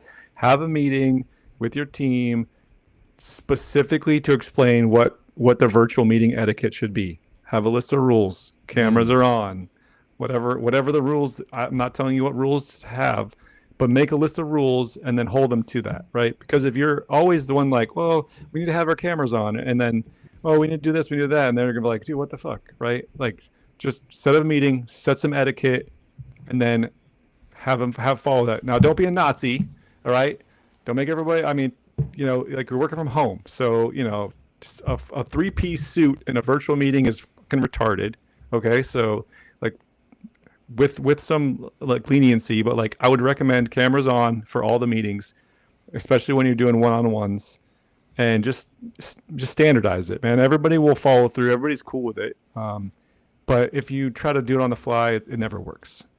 Second mistake that I see all the time is the only time that you interact with your workforce remotely is when you need something from them. That is a horrible, horrible mistake to make, because then you build this transactional relationship where the only time that my boss calls me is when he needs something. And then they're like, fuck, like he's calling me again. So what do you do? Use the technology to your advantage. Set some notifications to call your team members or email your team members just to say hi. How are you doing? What's going on? That way you build in this sort of rapport where when you do need to call them to ask for something, it's not the only time they've heard from you in 6 months or whatever frequency it is. All right. It's just a horrible precedent to set. So And those that- are my two. That works. I can definitely tell you, and just from a business perspective, one of our businesses, we launched an email marketing campaign this year. It's been really great. It's bringing a lot of revenue in for us. And, a couple of months ago, we had launched a couple email campaigns that were successful. We kind of ran out of promo ideas. And so I was like, hey, how about we send a mass email just saying hello? Okay, a non-transactional email. Just, hey, thanks for being our customer. We love you, whatever.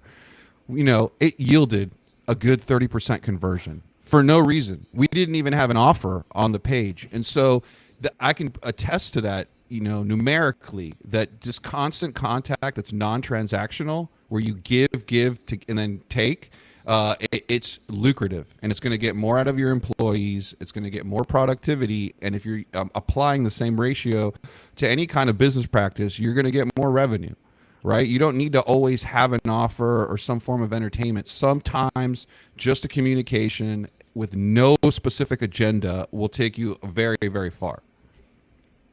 Yeah, and my point on this, because I'm a lovely, positive individual, is if you're if you have the ability to have remote work, and you think your employer is actually not paying attention to the active time on your computer, you're fairly mistaken.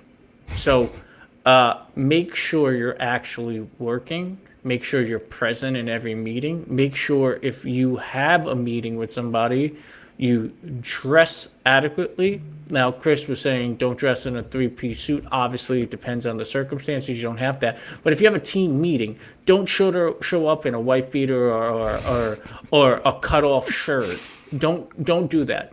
Second thing, one other thing. If you use Microsoft Teams, which a lot of companies do, there's a little red button in the top, which says you're busy. There's a yellow button which says you're gone. You're red's you're in a meeting. Yellow is like Yellow's be right idle. back, Idle. Yeah.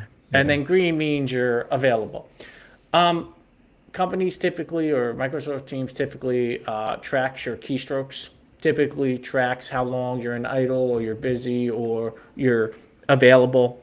So if you think like I just am going to leave it on, just keep pressing a button so it stays green for hours on end, you're fairly mistaken. Companies are already onto that. Microsoft Teams, in its disclosure and in certain of its agreements, is recording all of that. So make sure you're doing work. Make sure you're actually being a member of your company and actually doing what you're paid for, unlike Ricardo. Yeah, absolutely. And one of the things that I can tell you too is there's a reason they don't let you bring your own computer to the office. The reason that they buy the computer for you and give it to you is because they're installing keystroke software. So if you get a computer that was given to you by your company, they are recording everything you do on that computer, whether they're going to admit it to you or not. Okay. And so if you're in that situation where you're getting a company issued machine and you're working from home, they know exactly what the fuck you're doing 24 hours a day. So don't. I saw somebody that there's a new software out there where they can search to see if you're just having a machine move your mouse. Yeah. Damn it, I'm screwed with my job. Well, no, you're pretty busy over there, Mike. Yeah, I saw I that am. somebody was using that software to like be able to tell if your mouse is actually like moving like some non-standard, or if it's actually like rhythmic, like you have a shaker machine moving your mouse or something. Oh, pattern detector. Pattern detector. And There was It's probably like an audio software that was rigged, because the audio, most of the audio stuff is repetitive, right? So if you have like an audio analytics software that is already looking for patterns in audio waves, they can easily turn that to look for patterns in the electronic signals it's getting from your mouse. And if your mouse is clicking to the beat, well, you're not gonna get a Grammy. Let's put it that way. So there was on Amazon. There's like a little. I can't remember the animal, but it basically just goes and like every half a second interval, where it just keeps hitting the space bar. It's a And you can do that. velociraptor. Yeah, most likely. And it literally does that for as long as you want. It just sits there and you don't have to do any work, but it just keeps your green availability on your Microsoft Teams because you're pressing like the space bar over and over. Yeah, not a smart idea. Don't do that. Yeah, and to end all of this, looks like a lot of us who are working from home are going to end up returning to the office here. So, What you doing over there, Mike? return Huh? of the 5-day work week, guys. Yeah, that's an awful noise. Oh, I'm sorry. Excuse me. Yeah. So returning to 5-day work week. I had I already said what I think. I think Amazon didn't Amazon say everybody had to come back 5 days a week, and then all January of a sudden 1st. yeah, but didn't they cancel that because there was so much pushback from it from employees? Nope. You sure? I That's thought what I the saw strike's something. about. Oh, at least not that I'm not No, that no, I'm no. aware The of. strike. The strike's about the warehouses. The strike is about the warehouses, not the in office. Employees. The strike is about the warehouses. The unions saying that they want more benefits and whatnot. I haven't seen anything about Amazon reneging, but maybe. Who else? Who I'm else? pretty sure. Who else is calling people back to the office? I feel like I heard Dell and UPS are at the top of the list. I've looked at some other stuff, but I think it's kind of crazy. It's kind of like the boomer mentality to me, honestly. The studies indicate that hybrid work is really successful, right? Fully remote work has issues. Absenteeism is the number one issue with fully remote work. For those of you who don't know what that is essentially if you don't have an established social circle, remote work is not for you. That's the biggest problem, right? Because a lot of the people that find themselves without any oxytocin in their life they struggle. They really struggle, right? But hybrid work is highly successful. The manufacturing world has been using 410s forever, and it's super successful. So basically, you do a 4-day work week, but you work in 4 10-hour days. So you have an extra day off. That's been hyper successful for a long time.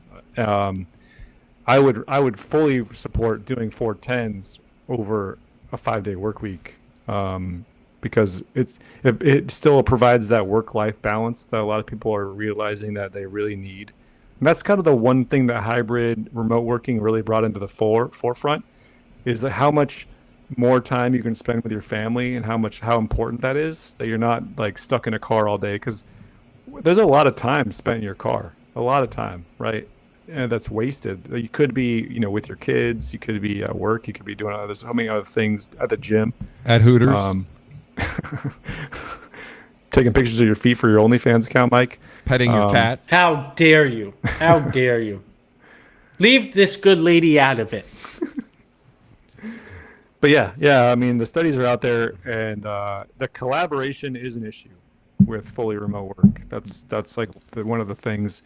There's a lot of problems that can just be solved by spending some time in a room with people that you obviously you can't do remotely.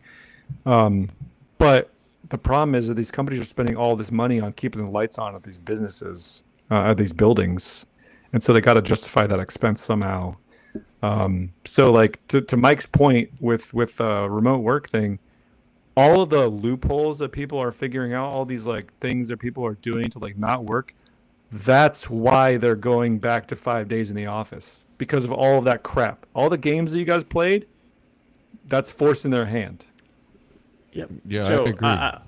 I just want to elaborate on some of the things that you said. So my profession, if you start out, there's no way you can be a remote worker. Yeah. You need other experienced attorneys. You need to talk to them. You need to be in the office. You need to collaborate on some of your cases, how to approach it, strategy. It's just not feasible. Maybe later on in your career when you're established, different story, but still then you still want to talk to people about litigation strategy, on what you think you should do, if you have questions, trial strategy, stuff like that. Certain industries, if I was coming out of college, right, and depending on the industry, but most industries, I would probably say I would want to be in the office only because I need to talk to people about things that I don't understand. Like, if you don't know what you're doing, why would you want to be home all those days where, A, you're not as productive because you're kind of lost with a lot of things, but B, you're not learning. You're not learning anything.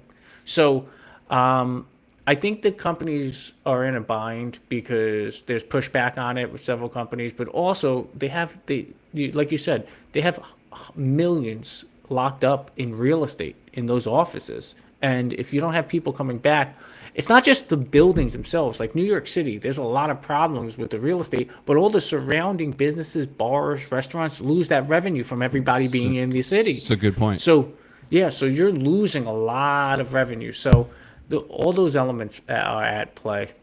I'm an in-office guy, and I'll give you a little anecdote of my work from home experience. So when COVID hit, I was working at a company, and they said, "Hey, look, you guys go do whatever you want. We don't want anybody to get sick." And I would say about 85% of my office decided to work from home. Some people even refused to come back. I don't, so, but I didn't. I actually, like Chris was saying, was I was single, living alone, and I really wanted to interact with people. Right, I didn't want to sit at home and listen to all these news reports about how horrible it is. I wanted to get some work done, and I did this. Grindr app stopped that working for you. Absolutely, I got banned. I got banned because I used your profile name, and they were like, "No, damn it."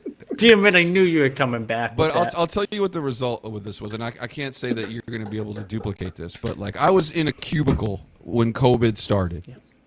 Okay, within a year, I had gotten a promotion and an office 2 doors down from the CEO. I used that time to build a relationship directly with the CEO that got me to a lot more responsibility and a lot more of everything that comes with that. So just by going in every day, and when nobody else did, I was able to solve problems that people couldn't, because nobody wants to take the time to write out the fucking problem to send it to you, right? When something goes wrong, they want somebody in the room with a solution. And I was that guy, and it benefited me tremendously. Okay. And so my anecdote is, if you're at a job that you don't like, where you don't like going to the office, don't work from home. Find another fucking job. You don't like the people at work somewhere else. And I know that sounds a lot easier because it's hard to find jobs and people supporting families, but you have to understand that it's not going to get any better if you work from home. What you really need to do is find an environment that you can thrive in. And that's going to be the fundamental. And then it doesn't matter where you work. And I think Chris is a good example of this. I know he likes his job. I know that he likes his company. He has a hybrid work schedule, and he's very lucky, but he loves when he gets to go to the office and interact with other people and solve problems. And so I think if you really like your office and you're really dedicated to your job, make that the solution first, right? Instead of thinking, how can I avoid doing work or interacting with people and still make a salary? I think that's just going to end up in bad news. But to your point, what you're talking about with my particular situation, I had to volunteer to be on the employee engagement team. So there's like 6 of us on the team. And then we have monthly meetings where we put together like events and like social stuff for the team. That's like how I get my sort of oxytocin. But it's a collateral duty, because like when I'm in the office, like most of the time I want to go to the office because I have a bunch of busy work that I know I won't want to do sitting at home. And so like I go to the office to like do a bunch of crap work that I don't want to do. And then I leave all the stuff at home for like calling vendors to figure out where the parts are, all the stuff that I can do, like where I just need to talk to people on the phone, and I leave all my busy work for the office. So, but yeah. Nice. So guys, it's coming back, returning to work for some of us, for some of you guys. Try to not fuck around, because then you'll find out. Stay off OnlyFans. Don't try to trick your employer. And ultimately, if you don't want to be in the office, you should take a really solid look, maybe have a conversation with yourself about whether that environment is the right one for you to thrive. I'm going to move on here to another topic, lighten it up a little bit with my series. And normally, there's not a lot of positive governing news from Latin America, but what, beheadings aren't positive? What? No way. No debt problems there? But apparently Argentina has elected somebody that is not going to do what the status quo is. Let's take a look at this video. So Argentina had eliminated rent control as part of some of these government programs that their new President Milei has instituted, and this is the guy that's walking around with a chainsaw when he was running for president, to say that he wanted to cut some of the spending. And one of the things they recently cut was rent control. And let's take a look at what the effects were here. I got a quick video for us to check out. Rent control, the housing market has been unleashed. New figures show that eliminating rent control has led to a housing market explosion in Buenos Aires, the capital. Rental supply in Buenos Aires has jumped by over 170% since October, while rent prices have declined 40% when adjusted for inflation. The results lend more ammo to rent control critics, who say that while these policies are well-intentioned, they backfire because they disincentivize landlords to add more supply and push down prices. There you go, guys. So they eliminated rent control, increasing the rent supply by 170% and lowering rental prices by 40%. The reason I chose this topic here was mostly because in California, and I don't know how it is in Indiana or New York, we have a lot of this going on. Rent control, subsidies. It's very difficult and expensive to build. I have another buddy named Mike, who is a builder here in my neighborhood and in California. And I've heard, some horror stories about just being able to organize the different sets of teams needed and license these motherfuckers just to put up a frame or whatever. And so it is very difficult and expensive to build here. And we have a huge housing shortage, and there's tons of rent control everywhere. And let me tell you, when I moved into my place, I own it now, about 11 years ago, I was paying $1,300 in rent. Okay, the neighbor who has the same place is renting her place for $4,000 a month. Okay, it's not typical, but because I think of some of these programs and these difficulty to build, and this, a lot of these oversight programs, it is driving these rental prices through the roof. And so it's interesting. I like to take a look at, these countries because I'll be honest, I don't give a fuck about Argentina, and if they fuck it up, I'll laugh. But if they do good, then like they are doing, then I think it's definitely worth highlighting and just opening people's minds as to alternatives to the current situation that may help alleviate some of the problems that we're experiencing here in some of the states in the United States. So when you say rent control, what are we talking about specifically? So rent control is basically means that and so I'll give you an example here in California. And so there's a lot of new buildings going on downtown San Diego. And in order to get a building permit from the city to build your 25-story condo high-rise, they're requiring that a portion of that be rent controlled, which means that they can't charge more than like $1,000 a month. And so what happens is that the developer raises the prices on the other stuff. All the other stuff. Yeah, okay. So the consumer ends up paying. It's like Obamacare for living. The people that have the money pay the more rent, and then the people that can't afford it get to live in a $500,000 condo for $800 a month. And I don't think that the outcome, I'm not criticizing, but what I'm criticizing is the methodology, right? And you said something about behaviorally how that's a problem. You've said something about before with disparities in pay, living in the same area is not good behaviorally, right? Good point. And so the research, and we did this research, I think, Chris, we were talking about this, about where the most probability behaviorally of man-on-man physical violence, right? And you would think, it's in the poor areas. It's not. And you think it's definitely not in the rich areas. It's not. The areas geographically across the world where there is the highest instance of man-on-man violence are where there is the highest disparity in income in the lowest proximity. So where you have really wealthy people living next to really poor people. And when you make a building like this and you put a bunch of wealthy people in a building with a bunch of little people that can't afford to live there, it is a recipe for social distress. You're going to get fights, you're going to get violence, you're going to get all this stuff. It is proven. Look it up. And so that's another reason that I don't necessarily love the way that California does rent control. Yeah, I've never looked into it here in Indianapolis. I know that there's a lot of pushback because most HOAs are enforcing like zero rent. Like you're not allowed to not short-term rental, just zero rentals. Like you can't rent your property. A lot of HOAs are doing that, and the state's trying to figure out some sort of solution to the problem because state-wise, they leave it up to the HOA to decide. So there's no enforcement mechanism from the state. Yeah, So, I remember that from Shelby's area. Yeah. You can't rent your house while it's up for sale. They won't let you rent your house while you're not living in it and it's for sale. You literally have to eat the mortgage, and I think that's and it's set up. The state's laws are say that it's up to the HOA to decide. So there's no state enforcement. So you can't even like take it higher to higher court or something.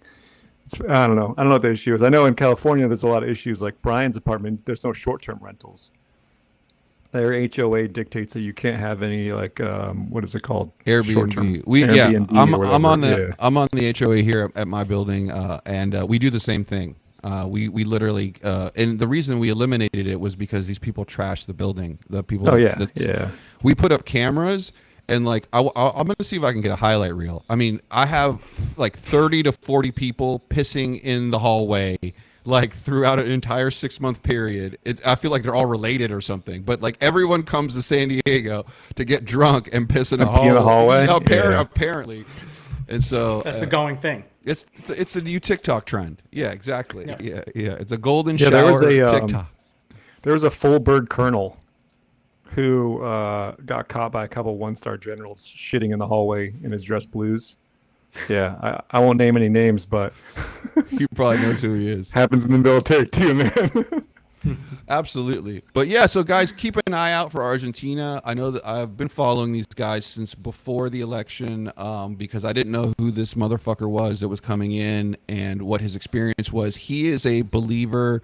He's a big economist, and he's really a believer in Austrian economics, or that's a school of thought. And so he's done a lot in a very short period of time. And I know that it's an interesting little country that's defaulted 9 times since it became sovereign. So this is not a somebody that's known for paying their debts, and I think they're in a really good position now. So I would take a look at that.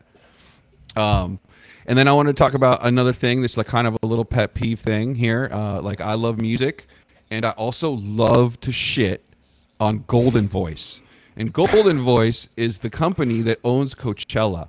All right. And Golden Voice is like Live Nation. And these are greedy people that don't care about music. And so as a musician, I like to say, fuck you. And so when I hear these things, it makes me really happy. And so Massive Attack is a British company, a British act, and they're very hugely popular in Britain and here in the United States. And recently, they had started throwing these low carbon concerts, and they were some of the biggest concerts that they've had in the UK with the lowest carbon emissions. And they basically they get invited to Coachella. And they refused, and they had a little something to say. I want to show you the excerpt here about what they were talking about. It's kind of an interesting little kickback. And so Massive Attack says no to Coachella 25. And the reason they said no is because they say that Palm Springs is a golf resort that's built on a desert run by a sprinkler system. It's using public water supplies, and that it's mental. And so they're basically saying that Coachella in itself is literally throwing a concert that's making the environment worse. Okay. And they refused the invitation to go to Coachella 2025. Not only that, but the cool thing is that they have now teamed up with Billie Eilish, and they're going on a tour, a low carbon tour. The cool thing about this, or the interesting thing about this, is that now what we're seeing is that Massive Attack and Billie Eilish are now fighting with the record labels because the record label is not happy with the cost that's associated with the low carbon concerts. And so this is going to be an interesting one to take a look at and see how this progresses. But it's more expensive to throw low carbon. Yeah, that makes sense. Yeah. And so for a company that's about music and gathering, I would keep an eye on this. I'd like to see more artists and acts take the same stance. Personally, I'm not a huge believer in the climate thing, but I do believe in this type of activism, and I love any time the artist is trying to take control back from these huge corporations that don't give a fuck about anybody. They're like the healthcare insurance companies of music, right? They don't care. They want profits, and then that's it. And so this is an interesting one to take a look at and keep an eye on. Well, I mean, there's the technology being developed right now to build a nuclear reactor inside of a 7-ton trailer or like a 15-wheeler or whatever, 18-wheeler. Buy one of those. There you go. Mean, we need. Where's on tour with a nuclear reactor? Where's Turbo? Where's Jeff? Instead of giving Somalia a Starlink, we should give a Billie Eilish and Massive Attack a tractor trailer with a small modular reactor in it, and then fund their whole tour and see how that goes. I think that would go pretty viral as well. Yep. Apparently, Share Bear just commented on Mike's cat. So FYI. Oh yeah, apparently there's more kitty lovers. What did she say? She said, "My cat comes when I call them." And OMG, Mike, I love your cat. She looks kind of like mine, big heart, small heart. Also, sorry, I'm behind on the podcast, so this comment is 100% late. Shout out Share Bear. Thank you, Share Bear. Shout out to Share Bear, longtime listener, longtime follower. We appreciate her. With that, yes, I'm not a cat expert, so I can't. So Chloe really... says hi. Share Bear, Chloe says hi. Oh man! All right, guys. Well, we run over time, which means you're gonna have to split the clip, Chris. But I think we had. I don't have to do that with the new software. Oh, cool. So you're able. That was the old AI generator. So the new one, it doesn't matter. I can put it as long as I want. Yeah, absolutely. And if you want to know which AI generator Chris uses for his clips, ask the question, and he'll respond to you. We won't say it on air because we're not affiliated with them officially. But if you want to know, he might tell you if you hit him up in the DMs here. We're also not affiliated with OnlyFans. We just like to make fun of Mike about it. Or Grindr. Or Hooters. Or Argentina. I'm not affiliated with Or Hooters. Or Or Hooters. I did go to Hooters in Korea. No Hooters, FYI. That's racist. The fact that you know that concerns me. And it means you definitely tried to go to Hooters in Korea. I went. So Hooters did a 25 anniversary thing back in the day. It turns out that Hooters was founded in 1983, which was the year I was born. So their 25th anniversary was my 25th birthday, right? Wow. And so they had like a dude, Hooters are you passport. like a golden or a diamond member at Hooters right now? I'm getting a I don't even like Hooters, but on Hooters. Brian pointed out to me they had a passport that year, and so if you could like go to a certain number of different Hooters locations and get like a stamp or whatever, then you got some free shit. I don't remember what it was. And so Brian and I were in Korea during this thing, and we're like, dude, I bet there's a Hooters in Korea. And we went there. Yeah, no Hooters. No Hooters. Shout out to Mr. Banks, longtime listener. Of course, Brian would know that there's a passport to Hooters. I'm telling you. He did a better job than I did with the passport. I didn't actually finish it. I don't remember if he did or not. But remember, this is like 25. I think I'm 41. That was 16 years ago. I haven't been to Hooters in a long time. I don't even know if it's around. All right, guys. Well, let's wrap it up. Happy New Year to everyone. We will be back next week. I think we're going to have to do Wednesday.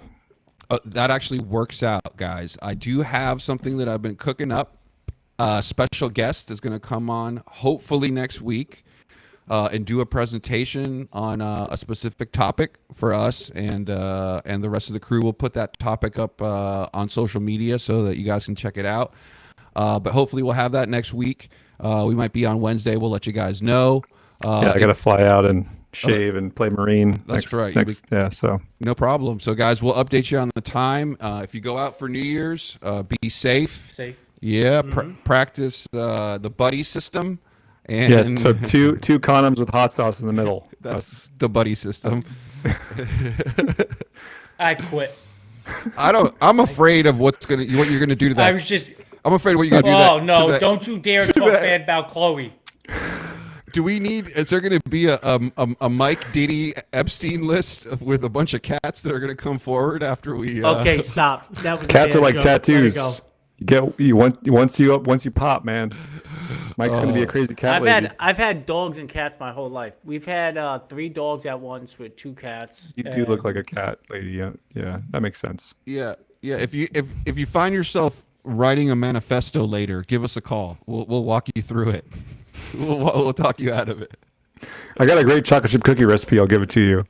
Hey, I would love to eat some chocolate chip cookies next time at your house at your dining room table. Oh, you don't have one.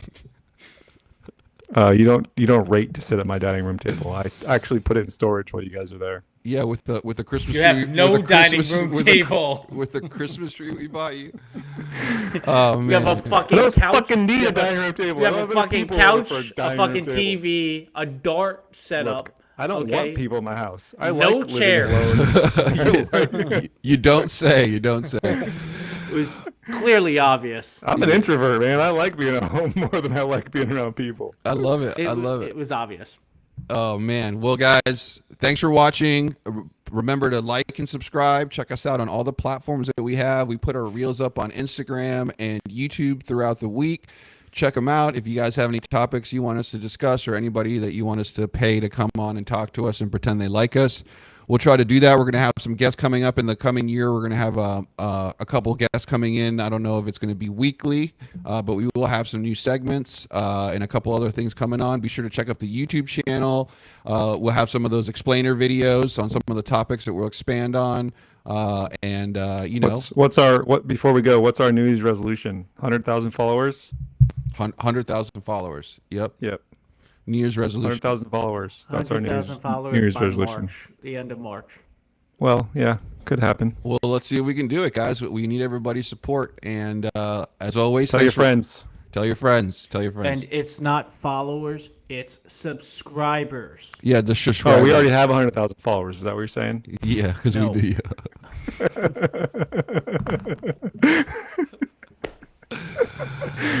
Oh Lord! right. All right, guys. Lordy. All right, guys. As always, I'm Rico here in San Diego. My buddy Elvis What's in up? Indianapolis. And my boy Mike in New York. Thanks for watching the Almost Patriots podcast. And tune in next week. And we'll let you know what time. Have a happy New Year's. Kiss your family. And don't have sex with your cat.